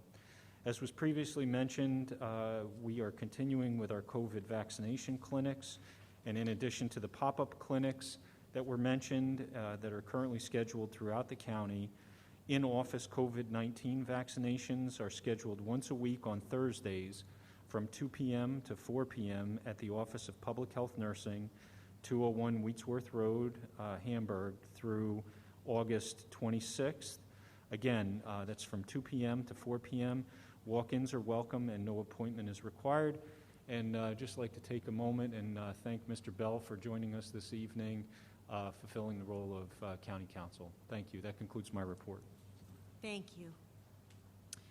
Number 18 is our County Council report. Mr. Bell, I don't know if anybody has shared anything with you that you need to share with the board at this moment. No official report this evening, Madam Director. Thank you. Number 19, unfinished business. Hearing no commission. I'm sorry, I do. I was waiting for Herbie. Looked like he was going to say something. I just have something. It just came by. I don't know if you guys got to read it. It came a little late for us to do a resolution. This came from the Friends of New Jersey School Conservation. They're closing down, apparently, which I did not know this. This actually affects our area, our whole community, because the conservation is in Stokes, which is actually my backyard. May I ask you a question, sure. not to interrupt? Is this under unfinished? Was this broached before? No. So this will be new business? Did you not say new business? No, I'm but that's sorry. okay, I'm because if sorry. we have no unfinished business, next is number 20, new business. Getting ahead So of this myself. will fall under that. Apologize. Go ahead, I'm sorry. New business. New business. Senator Bob Smith and Assemblyman John McEwen have agreed to sponsor a $3 million budget resolution to fund the Friends' work in operating, repairing infrastructure, and restoring programming. I did reach out to District 24. They are behind this. Again, little late. This has to be in by the 30th for us to do a resolution. I got it late. I feel bad, but I would like, as long as the commissioners are good with it, I would like to send an email to District 24 and let them know that we are supportive of this, and hopefully we can get this done and keep this place open. I think it's important. Absolutely. Excuse me, Director, can we do something, rather than sending an email, at least have a letter draft of support? There are multiple reasons for this. This is School of Conservation, I think, has been up here 30, 40, I mean, it's been up here forever. You're correct. It does a lot of educational programs, and I believe it's important to the county. So if we could draft an official letter, and we'll have, if the director can sign that, or we can all sign, however we have to do that. If we could do that, and then send it to the governor, send it to Steve Warho and Steve Sweeney down in Trenton, and say that we support this, because I think that this would be a great loss educationally and to the county. Agreed. I would like us all to sign it, quite frankly, so if it can be prepared, and then it'll be up to each individual commissioner to sign it, but if you would agree, I would be comfortable with that. Oh, that's great. I appreciate that. Thank you. Is there any other new business? Okay, next we move on to number 21, which is public session from the floor. This public session is for those wishing to make general comments of 3 minutes or less on non-agenda topics. Please line up at the microphone and maintain 6 feet social distance with other attendees. Please state your name. Please state your name and municipality for the record. Again, this is non-agenda topic. So if you spoke on the Tennessee circumstance, that is actually an agenda item. So we had open public session for agenda items. This is open public session for items, non-agenda topics. Okay? To be clear. Okay. Sid Madison from Piscataway. I'm sorry, sir? Yes, we still need a motion. So just give us 1 second, okay? Sorry. I want to remind the public again of the rules for open public session. As I stated before, I don't think I need to repeat myself. So I need a motion to open the floor for public comment. I'll make the motion. And a second. Second. All those in favor, please signify by saying aye. Aye. Aye. Opposed?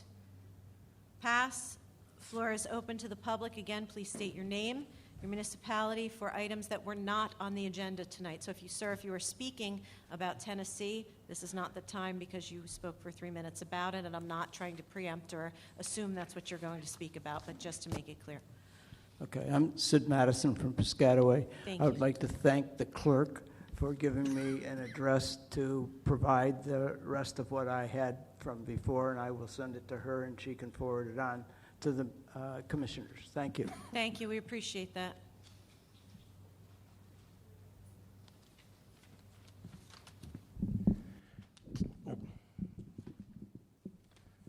Kenneth Collins, Andover Township, New Jersey.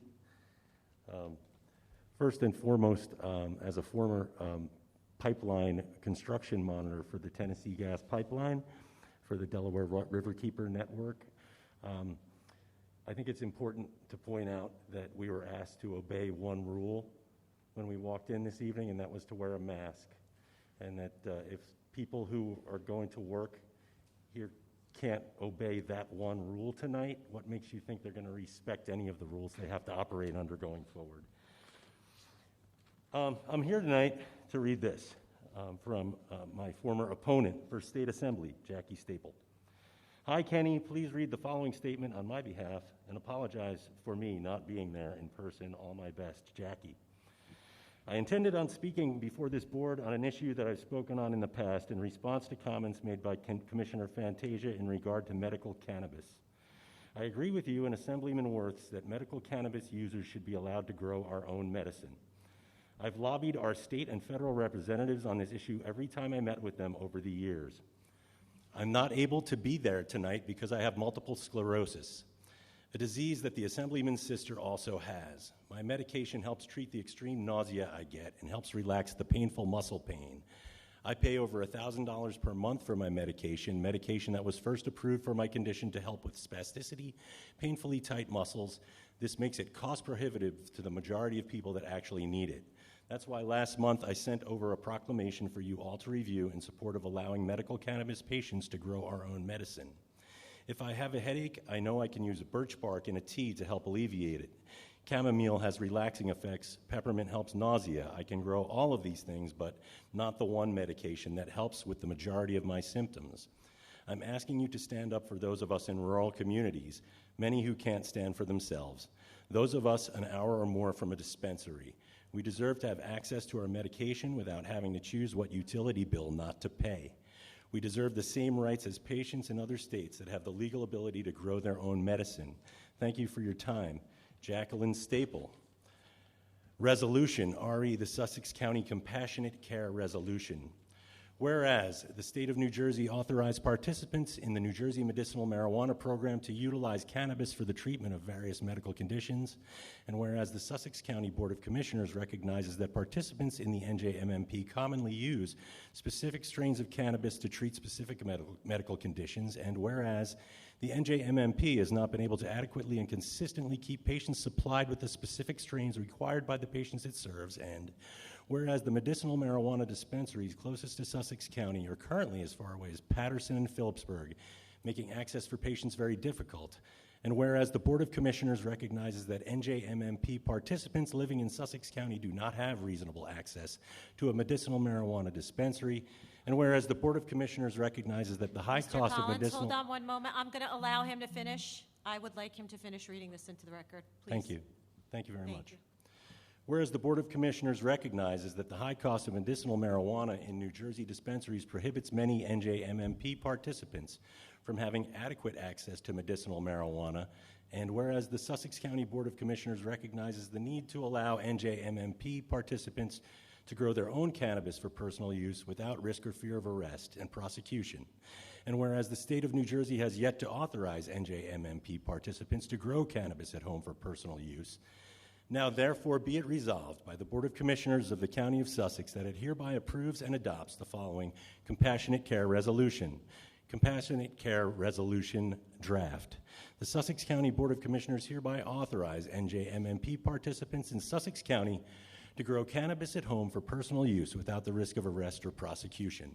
The Board of Commissioners directs all local and county law enforcement agencies in Sussex County to cease arresting and prosecuting NJMMP participants for growing cannabis at home for personal use in amounts deemed necessary by the patient, effective immediately.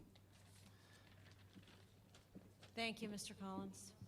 I am going to just give a brief little bit of information back. I've been looking into this quite a bit for a couple months now since members have been coming. It's no secret to anybody in the public that I'm a strong supporter of medical marijuana, that I'm disgusted by the cost of medical marijuana in the state of New Jersey. I'm disgusted that it remains a Schedule I drug that is not covered under traditional insurance. Or you may not pay for it and everything is out of pocket for people who are suffering and use it to treat medical conditions. I thank you for bringing that to me, and I expect to have further conversation with this board about what we can do regarding this. Thank you very much. Thank you.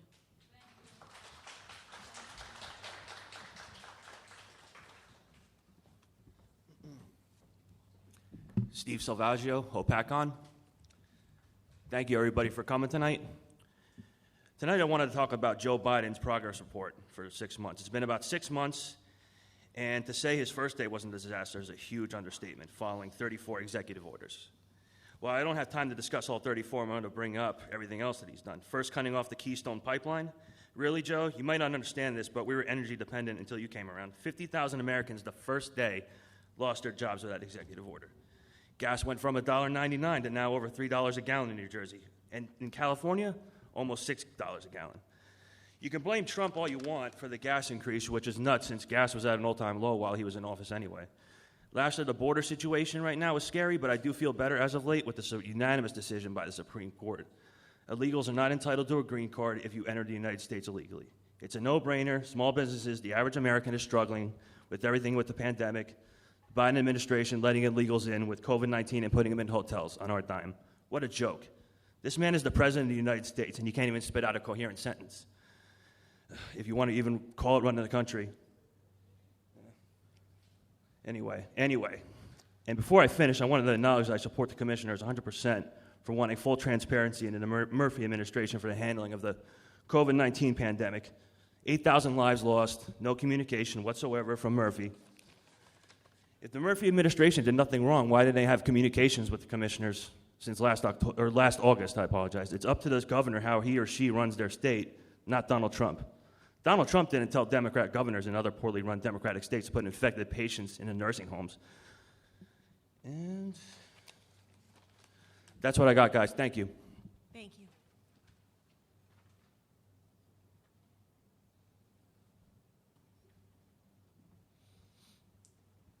Good evening, Commissioners. Ruby Sanders, Newton County Committeewoman, District 1.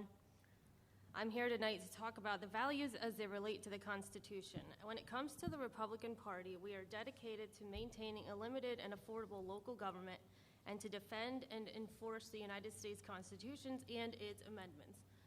With that said, we believe that the U.S. Constitution should be honored and upheld, the sanctity of life should be honored and protected, leaders should serve the people and not special interests, and government should be smaller and more efficient. One of the values that incorporates everything I mentioned above is medical freedom. As of late, we've heard about many businesses, schools, and government organizations mandating vaccines and mask wearing. The Constitution protects a person's freedom of choice in medical care, including the right to refuse unwanted medical treatment, which is exactly what mask wearing and vaccines are, okay? Including and preserving the doctor-patient relationship. So if I'm sick, I go to my doctor. I don't look to my politicians. I don't look to anyone else, say, you know, I'm sick. I'm going to go to the doctor, and they're going to prescribe me something or whatever, right? There's no reason why we need lists of people who are vaccinated, obligations to get the vaccine to attend work or attend school. It's ludicrous, and it needs to stop. It is none of anyone's damn business. My health is none of anyone's business. I don't understand where people get off on saying you need to wear a mask. I'm sorry, that's none of your business. I take my own precautions for my own health, and that's my choice. Mask wearing is a choice. So are vaccines. It's none of my business if you've been vaccinated. Where is this concept coming from? You're believing a lie, okay? A perfectly healthy person is not some kind of threat to another human being. We're all humans here. Otherwise, how long do you think the human race would have existed? We would all be extinct like the dinosaurs, don't you think? It's absolute ludicrous to even think that I have to go around everywhere I go. There's a Nazi telling me, "Where's your mask? Have you been vaccinated?" Excuse me. That's called segregation, okay?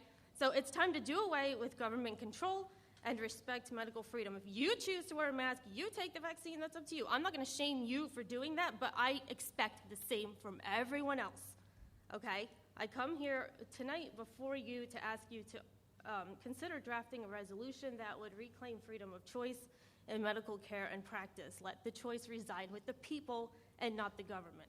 Thank you. Thank you.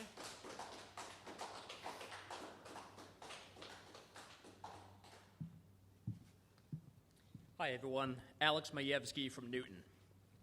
Hello, Commissioners. Lately, it's been noticed that the left continues to play identity politics and push their agenda and politicize everything. The topic I'm here to speak about tonight is pride and respect. Simply put, I'm a Republican, and I support equality and believe that all lives matter.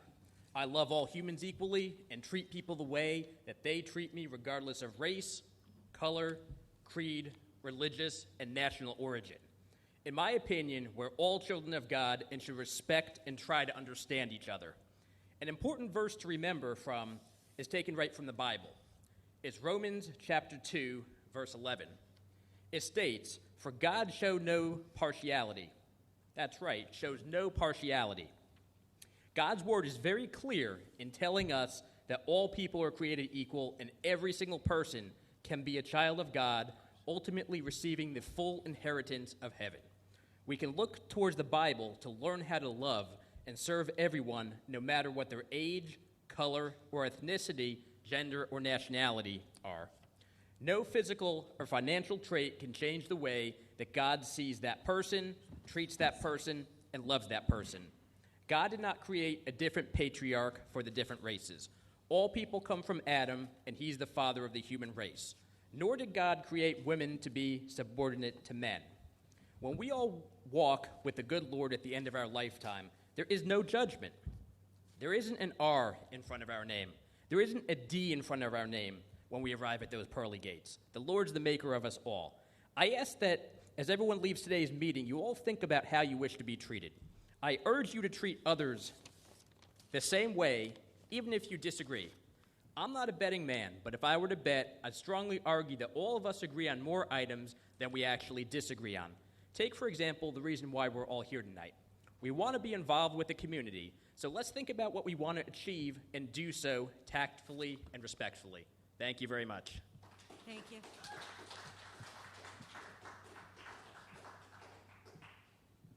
Hi, can you hear me okay? A little nervous.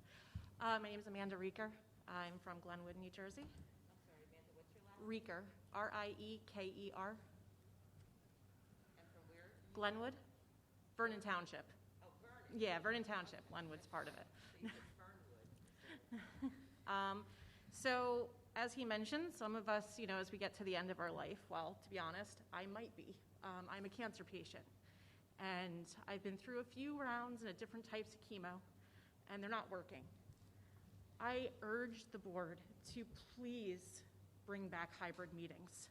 It is so hard for us to get here when we're sick.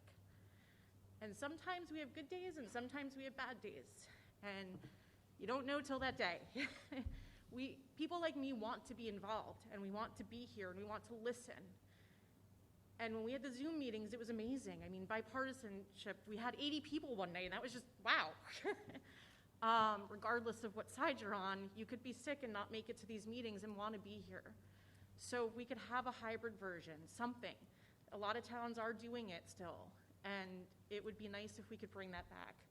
I know it wasn't done previously. I'm a little newer to the county when we were in live session before COVID, but that's something I wanted to speak on. I also want to thank Commissioner Carney for the proclamation for Pride. Thank you. I hope going forward, we don't need to ask for it to be done every June. It just becomes part of our county, and we become accepting of all. Also, regarding medicinal marijuana, Director Fantasia, I'm glad we're all on the same page on that. I am a medicinal marijuana user.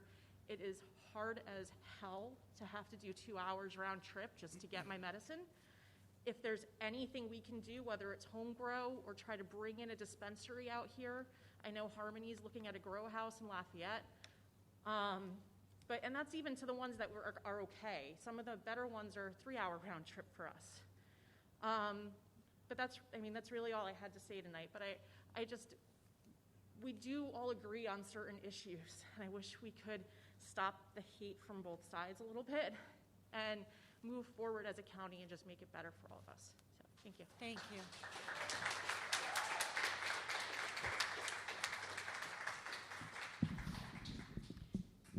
Hi, my name is Heather Stott Mason. I'm from Sparta. First of all, Commissioner Carney, thank you for passing the Pride Proclamation. That's very important for the community. Ms. Fantasia, I'm in agreement with you on the issues that we're having with the medical marijuana, the prices, having to go so far to get it. My mother passed away from ALS. She could not get what she needed. I also hadn't realized I was going to be getting a free church service this evening, so thank you for that. I grew up in a colliery town in northern England where coal was God. My family members were miners. My grandfather was on the coal board. He spent a lot of time with other people espousing the benefits of coal, the benefits to the economy, the benefits to the workers, while they got sick and died. It's been years since coal left the north of England. I was back in the 90s. The environment still has the scars. There are mining pits that are still abandoned that cause continuous problems for the environment. The buildings are still streaked with soot. It doesn't go away. The people that were fighting for the jobs to stay for coal are long gone, but the issues for the environment remain. The people that left the areas left so because their kids were sick. They were sick. High instances of cancer, asthma, you name it, they had it. My relatives died of black lung. The parallels to what's going on with the fracking, it's there. You have to do what's best for the environment and for the people, and in the long term, it's not the pipeline. Thank you.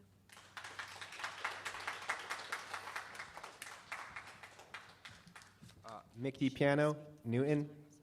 I also wanted to thank Carney for mentioning Pride. I do hope you listen to members of our community when drafting your resolution, even people here in this audience tonight who would have insights that I believe you should listen to while writing that. I did have some questions. I'm not complaining. I'm very happy to see the mask being enforced and the school being expected. I do wonder what happened since last meeting, why that change. I also want to apologize for your fellow Republicans being so stubborn about following those rules. It's been a problem for all of us for the last year and a half. Additionally, wanted to know, since the people from the Tennessee Pipeline are going to be allowed to hold a presentation, how do I go about having an environmental group be allowed to give a presentation?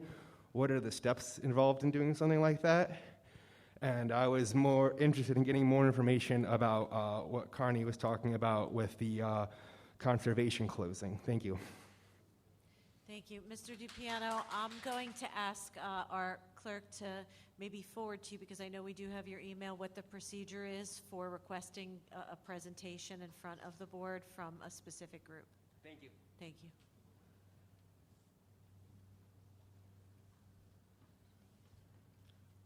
Hello, Mike Vrabel, Sparta.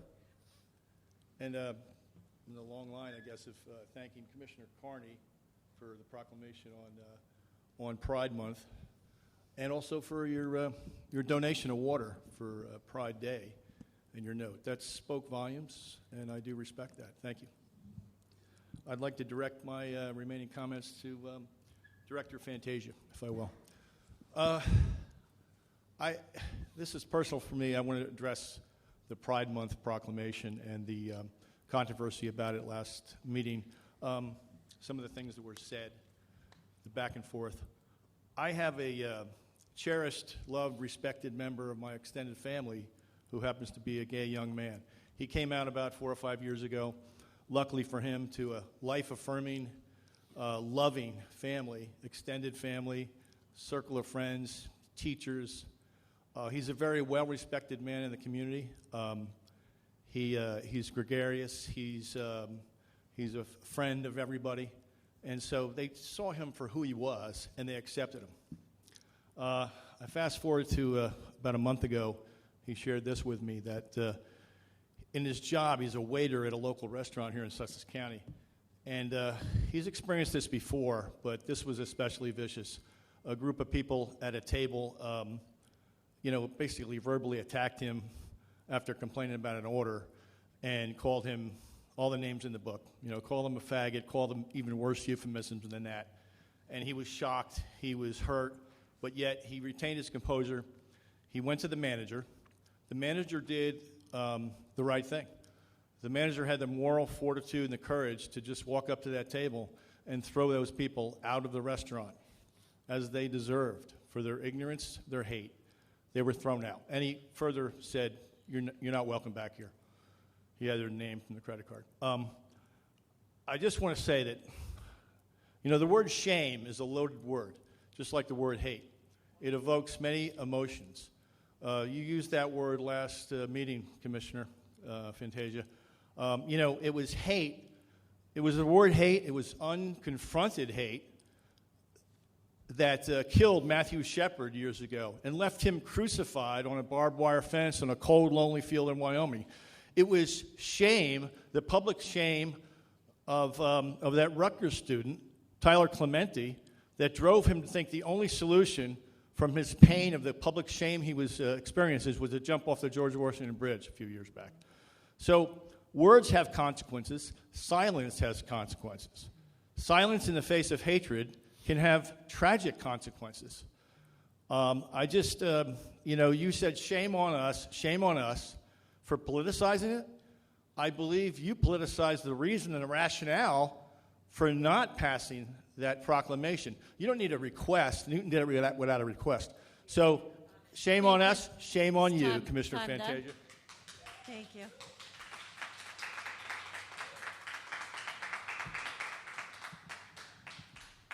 Hi, I'm Joe Lavabera from Stillwater, and I just want to thank the Commission for Juneteenth. It's a very personal thing for me, having served with some valiant and heroic African Americans throughout my 2 decades in the military service. Specifically, Dwayne Moore was killed in action 2007 on my fob by a Katyusha rocket attack. I remember moving his body out of the way so we could get the other casualties gone. The Emancipation Proclamation, in my view, should be celebrated just like the Declaration of Independence. 300,000 people died to free the slaves fighting for the North, and the African Americans have served valiantly and nobly in our military since before the American Revolution. They were treated very wrongly. Their integration has been incredible, and both my drill instructors who made me, one in boot camp and one in OCS, were African American. So Juneteenth is a sub-form of American independence. The African Americans now, I believe, are integrated into this country, and I'm proud to have served with every one of them. Thank you.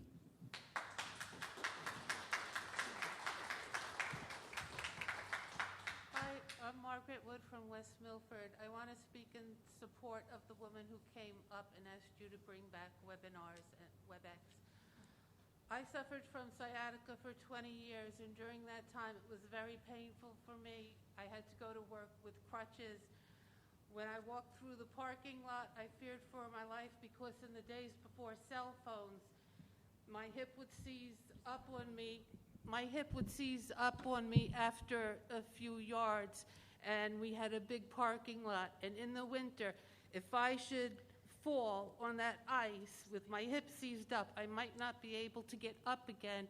And before cell phones, I would be afraid that I would freeze to death and die. These are life-threatening circumstances that the handicapped have to deal with every day. If you could bring back webinars so that they could participate in their government too, I think that would be a good thing. If you could bring back webinars so that moms with kids could participate in government, that would be a good thing too. The more participation, the better. Thank you. Thank you.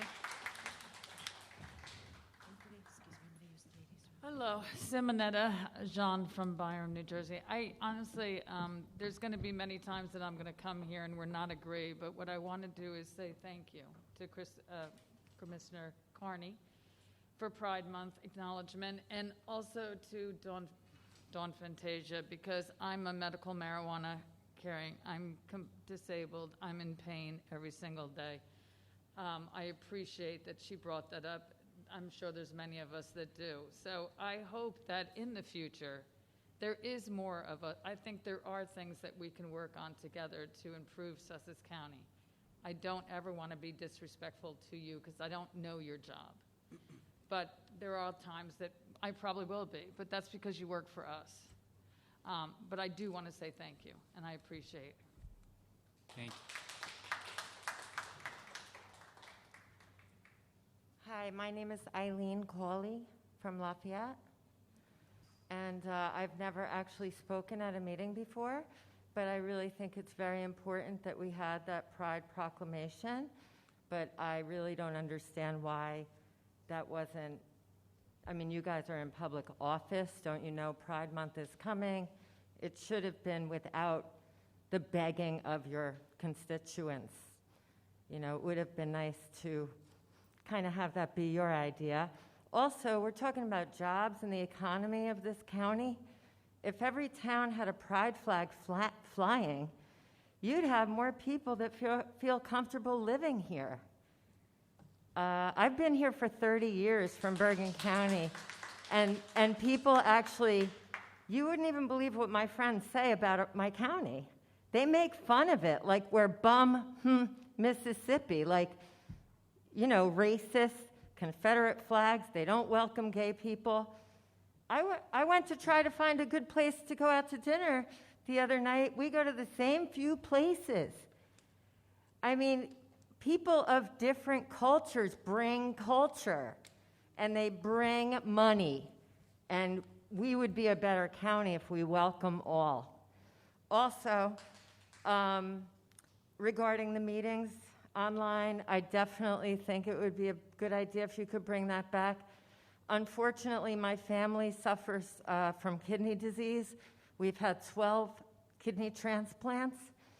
So where's the young lady who doesn't want to wear her mask? My family, they got the vaccine, and they're not showing many antibodies. So it's very scary for them.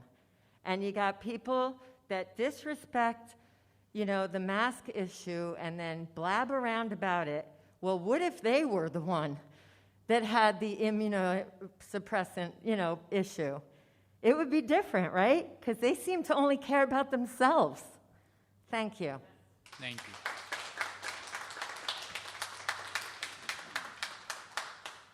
Hi there again, Lauren Jones-Rabbit, Newton.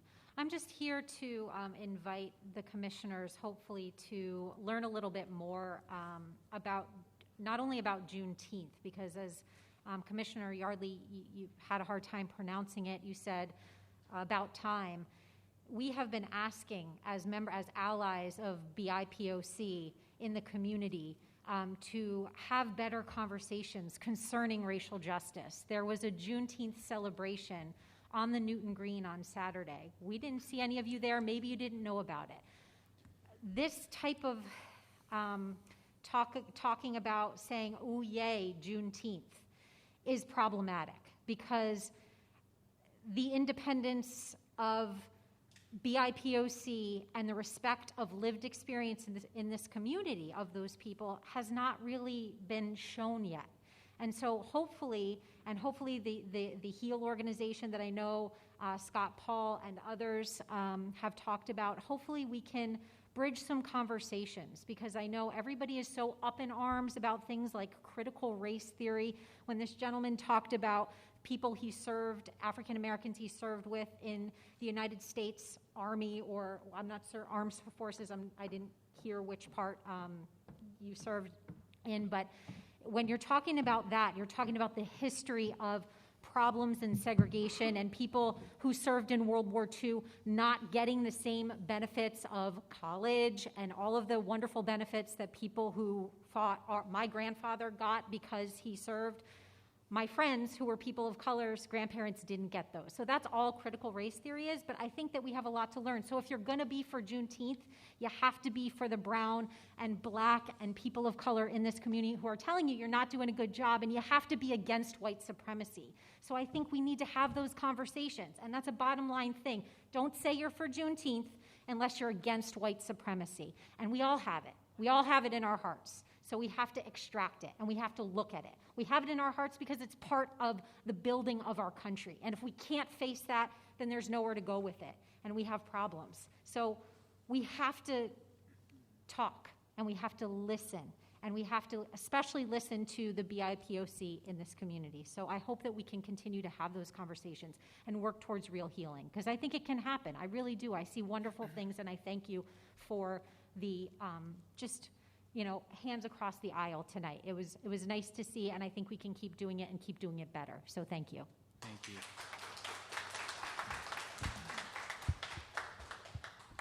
Hi there, my name is Michael Vogt, V as in Victor, OGT, from Sussex County in Newton. I came up, this is my first time speaking, this is my first time here. I am local here in Newton. I am a gay member of the community. I am non-binary. I am also a local drag artist. This was the first time I attended this past Pride here, and it was the first time that I have ever seen anything in the Sussex County alone, but also in Newton, that was jam-packed with people there of support. Between children, between parents, between strangers. And I do have a question. I know you may not be able to answer, but I do know you are a principal. So I'm curious to know, when a child comes up to you and feels unsafe, doesn't feel accepted for who they are because of something that maybe you don't really align with, how do you end up handling that situation? Because kids these days are coming out at a younger age. Kids these days are realizing who they are at a younger age. And so for someone that went to school to be compassionate, to educate and make the world a better place, what you're doing is you're holding back the children from being who they are. You're holding back so much more just because of your own personal taste. You said it's political? Okay, can you explain further about how it's political to me? Because same thing, I watched the YouTube video from the last one, and you continue to say shame, like that gentleman said. Shame on what? What is it different between me and my partner and you and your husband? I would just like to know that, because honestly, you say it's political. What's political about it? Okay, I would love to answer you back, and I'd be happy to do so right now. Great. What I stated was it is not political, and shame on individuals who were making it political. What do? Let's reference Mr. Vrabel. I had Tyler Clementi's mother come and address my students 3 years ago at my school, and she's a lovely woman, and I love the family, and our school got a special award for actually inviting them. We have plenty of plans in place for that. Please don't assume, and again, come check the source, because that's what I do. Okay, great. So then I just hope, because with that, everyone heard there, I just hope at the end of the month we expect a good vote from you. Thank you. A good vote? Hi, my name, can you hear me? I don't know what to do with this thing. My name is Carl Contino. I am from Vernon, and I have a little something I want to add. I'm here because I have lived in Sussex County my entire life, and I am also the Deputy Director of Sussex County Pride. I have run 3 different Gay Straight Alliance groups that help LGBT students in Sussex County, and as a member of the gay community, the events of the last meeting really did upset me. I am glad to see that the situation has changed, and I want to thank Commissioner Carney in particular for recognizing the importance of Pride Month and for working to be an ally of the gay community, so thank you. Acknowledging Pride Month is not something that should ever be dismissed due to the political climate. Sorry. Pride will not always be convenient, but it will always be important. No political party has a monopoly over the gay cause. Pride is not an issue of right or left, but an issue of right and wrong. Every political entity is held to the exact same standard, and this board represents all of us. The LGBT community has been through a lot, and many of us continue to be attacked and face prejudice on a daily basis. Pride is as American as it gets. It's a celebration of liberty, justice, and freedom. I hope that this proclamation can still be issued for 2021 and every year hereafter without issue. Thank you.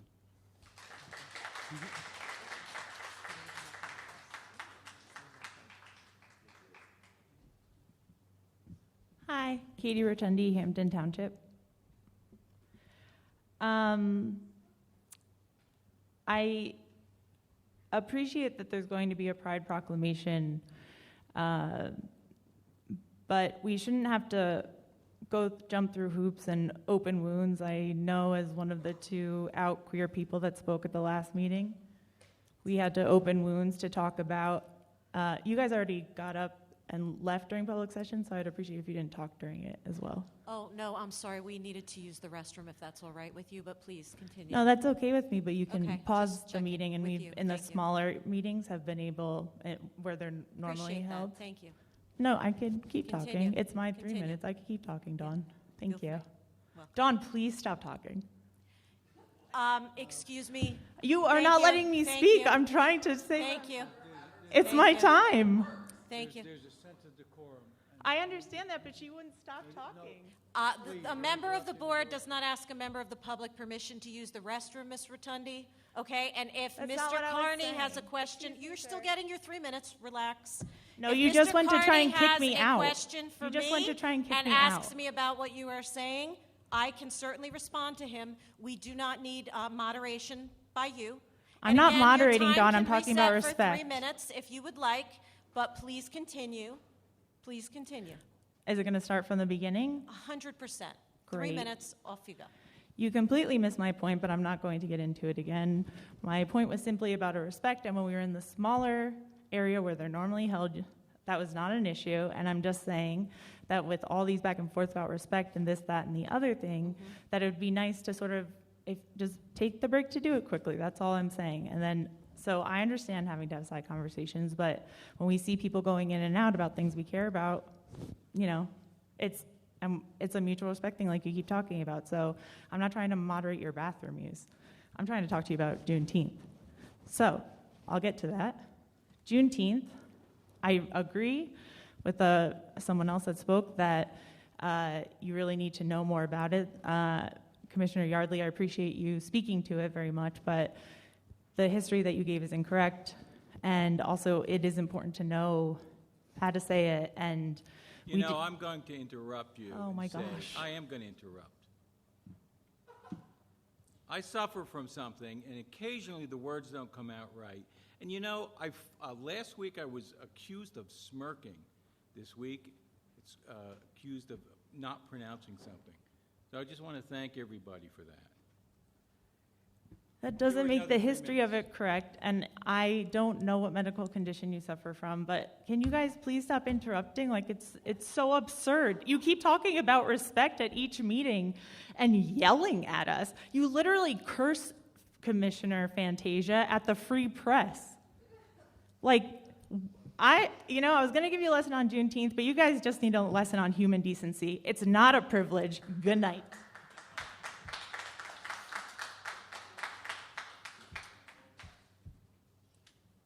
Unbelievable. And for the record, Commissioner Yardley, I'm very sorry for the, I don't know, I don't think bigotry is the word, but what's displayed towards you for inability to speak properly, and it's not my place to share any type of learning disability or diagnosis, but that was very rude and very ignorant, and I apologize on behalf of the public.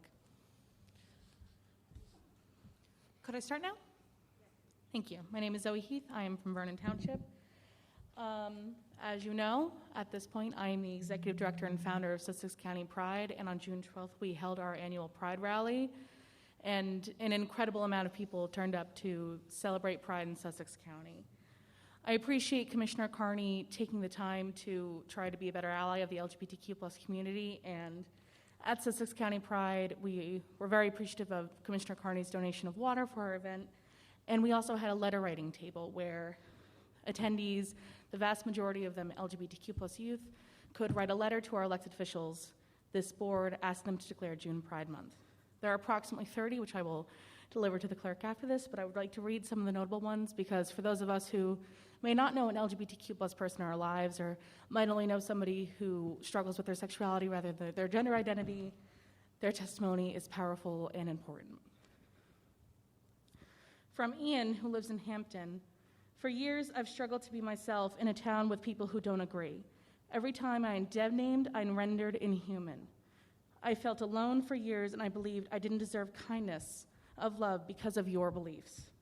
I have worked so hard in life to make a place for myself where my friends and even strangers can love who they want and be who they want. But I find it still isn't enough. We deserve to have a month of visibility and a month that celebrates the fact that we are loved and survived oppression.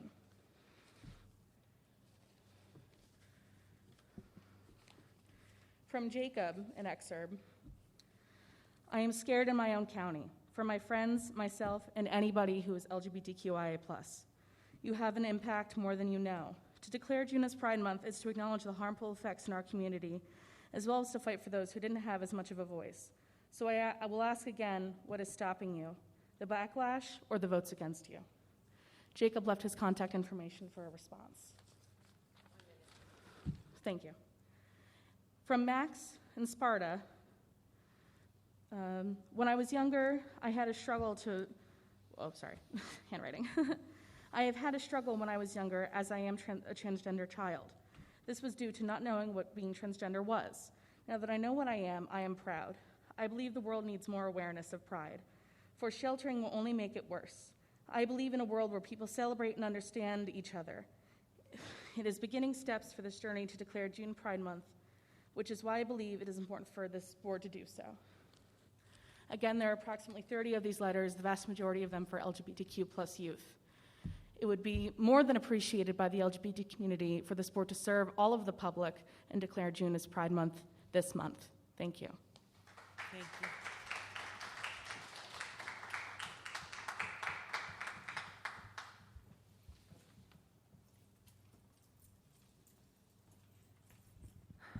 Michelle Van Allen, Hardiston Township. Most of the people that should really hear this have left the meeting. I guess their agenda was over. But wearing your mask on your face properly, not under your chin or under your nose, it's not helpful. And it's really disrespectful to the county college and the requirements not to comply. Shame on the members of the public making a health concern political. And as Mr. Salvaggio, please do not interrupt her when she's speaking. Thank you. Thank you, Ms. Fantasia. Shame on members of the public making a health concern political. And as elected officials, you should have asked them, those not in compliance, to do so. Rules of the college should be enforced. How many people are in this meeting not wearing shoes or shirts? Exactly. It's the rule. And I won't even go there. And you stopped me from sharing before. However, COVID concerns were on the agenda. My concern is that while I am vaccinated, the variants are present in New Jersey. We don't fully understand everything about this virus. I will be visiting my 3 grandchildren under the age of 5 in another state very soon. I wear my mask not to take the risk and to put them at risk as well. I could be asymptomatic and a carrier even while vaccinated. A mask brings that risk way down. Over 600,000 people have passed away to date. More will follow. Hopefully, it won't affect you or your family. Will the public wake up then? Lauren Jones-Rabbit, thank you for bringing attention to Juneteenth and the fact that none of the commissioners were present. You have a representative at every other event or function that happens in Sussex County. Is that only if they support your party or your agenda? Mike Vrabel and Scott Paul were there. That speaks volumes. Thank you. Thank you.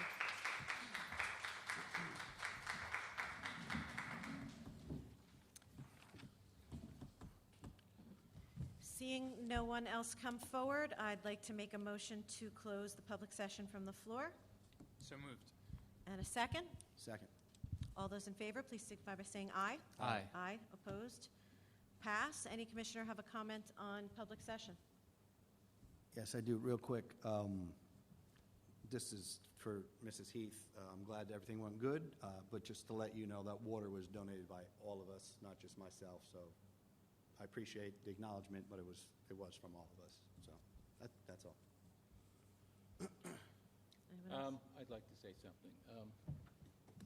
As far as the marijuana, medical marijuana, it is very expensive. I don't know why that is. It is one of those things that apparently you pay millions of dollars to get a license, and you get payback with having an exclusive contract.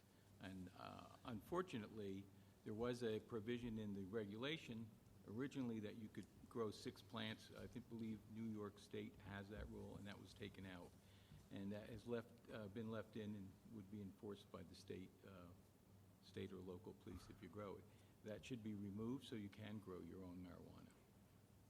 And for the record, I am not a pro or regular marijuana person.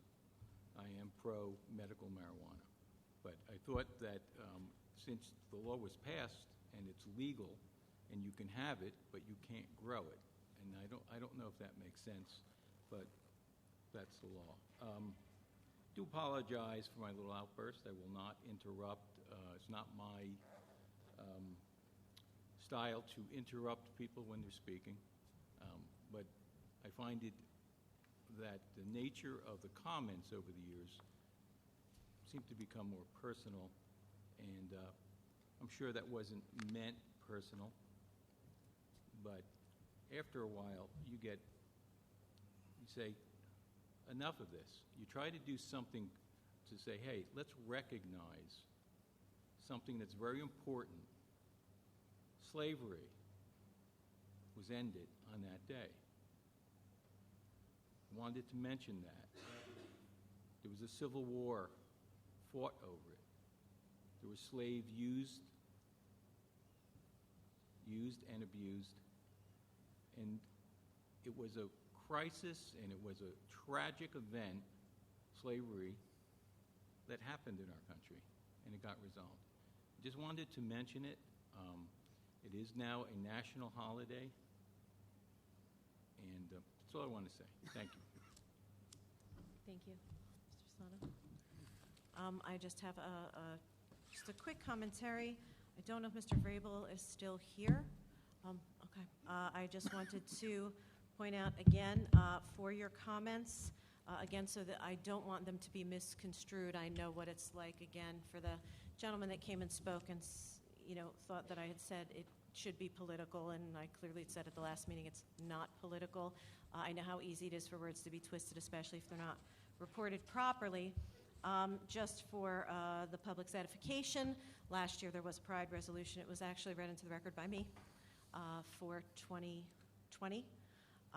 And I wouldn't expect you, Mr. Vrabel, to know that. I know you are new to coming to the meetings, and also I would expect that this, I appreciate your candidacy and your announcement and the paper's promotion of that at our last meeting, but I look very forward to debating you, but certainly not during a public meeting, because this is not the time or place. So there'll be plenty of time for that, as I know that you and Mr. Paul are up for election as the Democrats. For my, this isn't a conversation.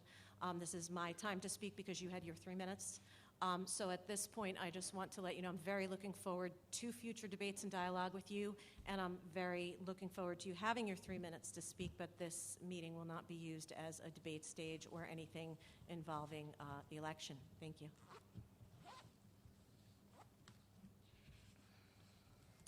So at this point, I'm going to move on to reminders. There is a program for youth employment through Project Self-Sufficiency. It's open to 15 to 18-year-olds. It's a youth employment program, and it's for income-restricted individuals. You have to be 250% or less above the poverty line, and I know that may be confusing for some, so there's a really helpful chart that lets you know for the size of your family if your teen qualifies. It's a free program. Transportation is provided. It provides on-the-job training, and it's a really great program for kids 15 to 18. It runs 5 weeks this summer. So again, please visit the county website or the Project Self-Sufficiency website to learn more. Absolutely great organization, really great for youth, especially underserved youth in our community. Please check our county website for all things COVID as well. That's sussex.nj.us. There is no executive session scheduled this evening. And again, we thank Mr. Bell for joining us. It's our pleasure to have you. Thank you for coming. All right, so at this point, we are on to number 24, which is simply adjournment.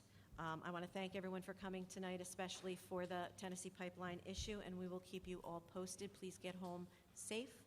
I'd like to make a motion to adjourn the meeting. I'll second. Actually, I can't make the motion. I'll- You first. I'll second. You second. All those in favor, please signify by saying aye. Aye. Aye, opposed? Meeting adjourned.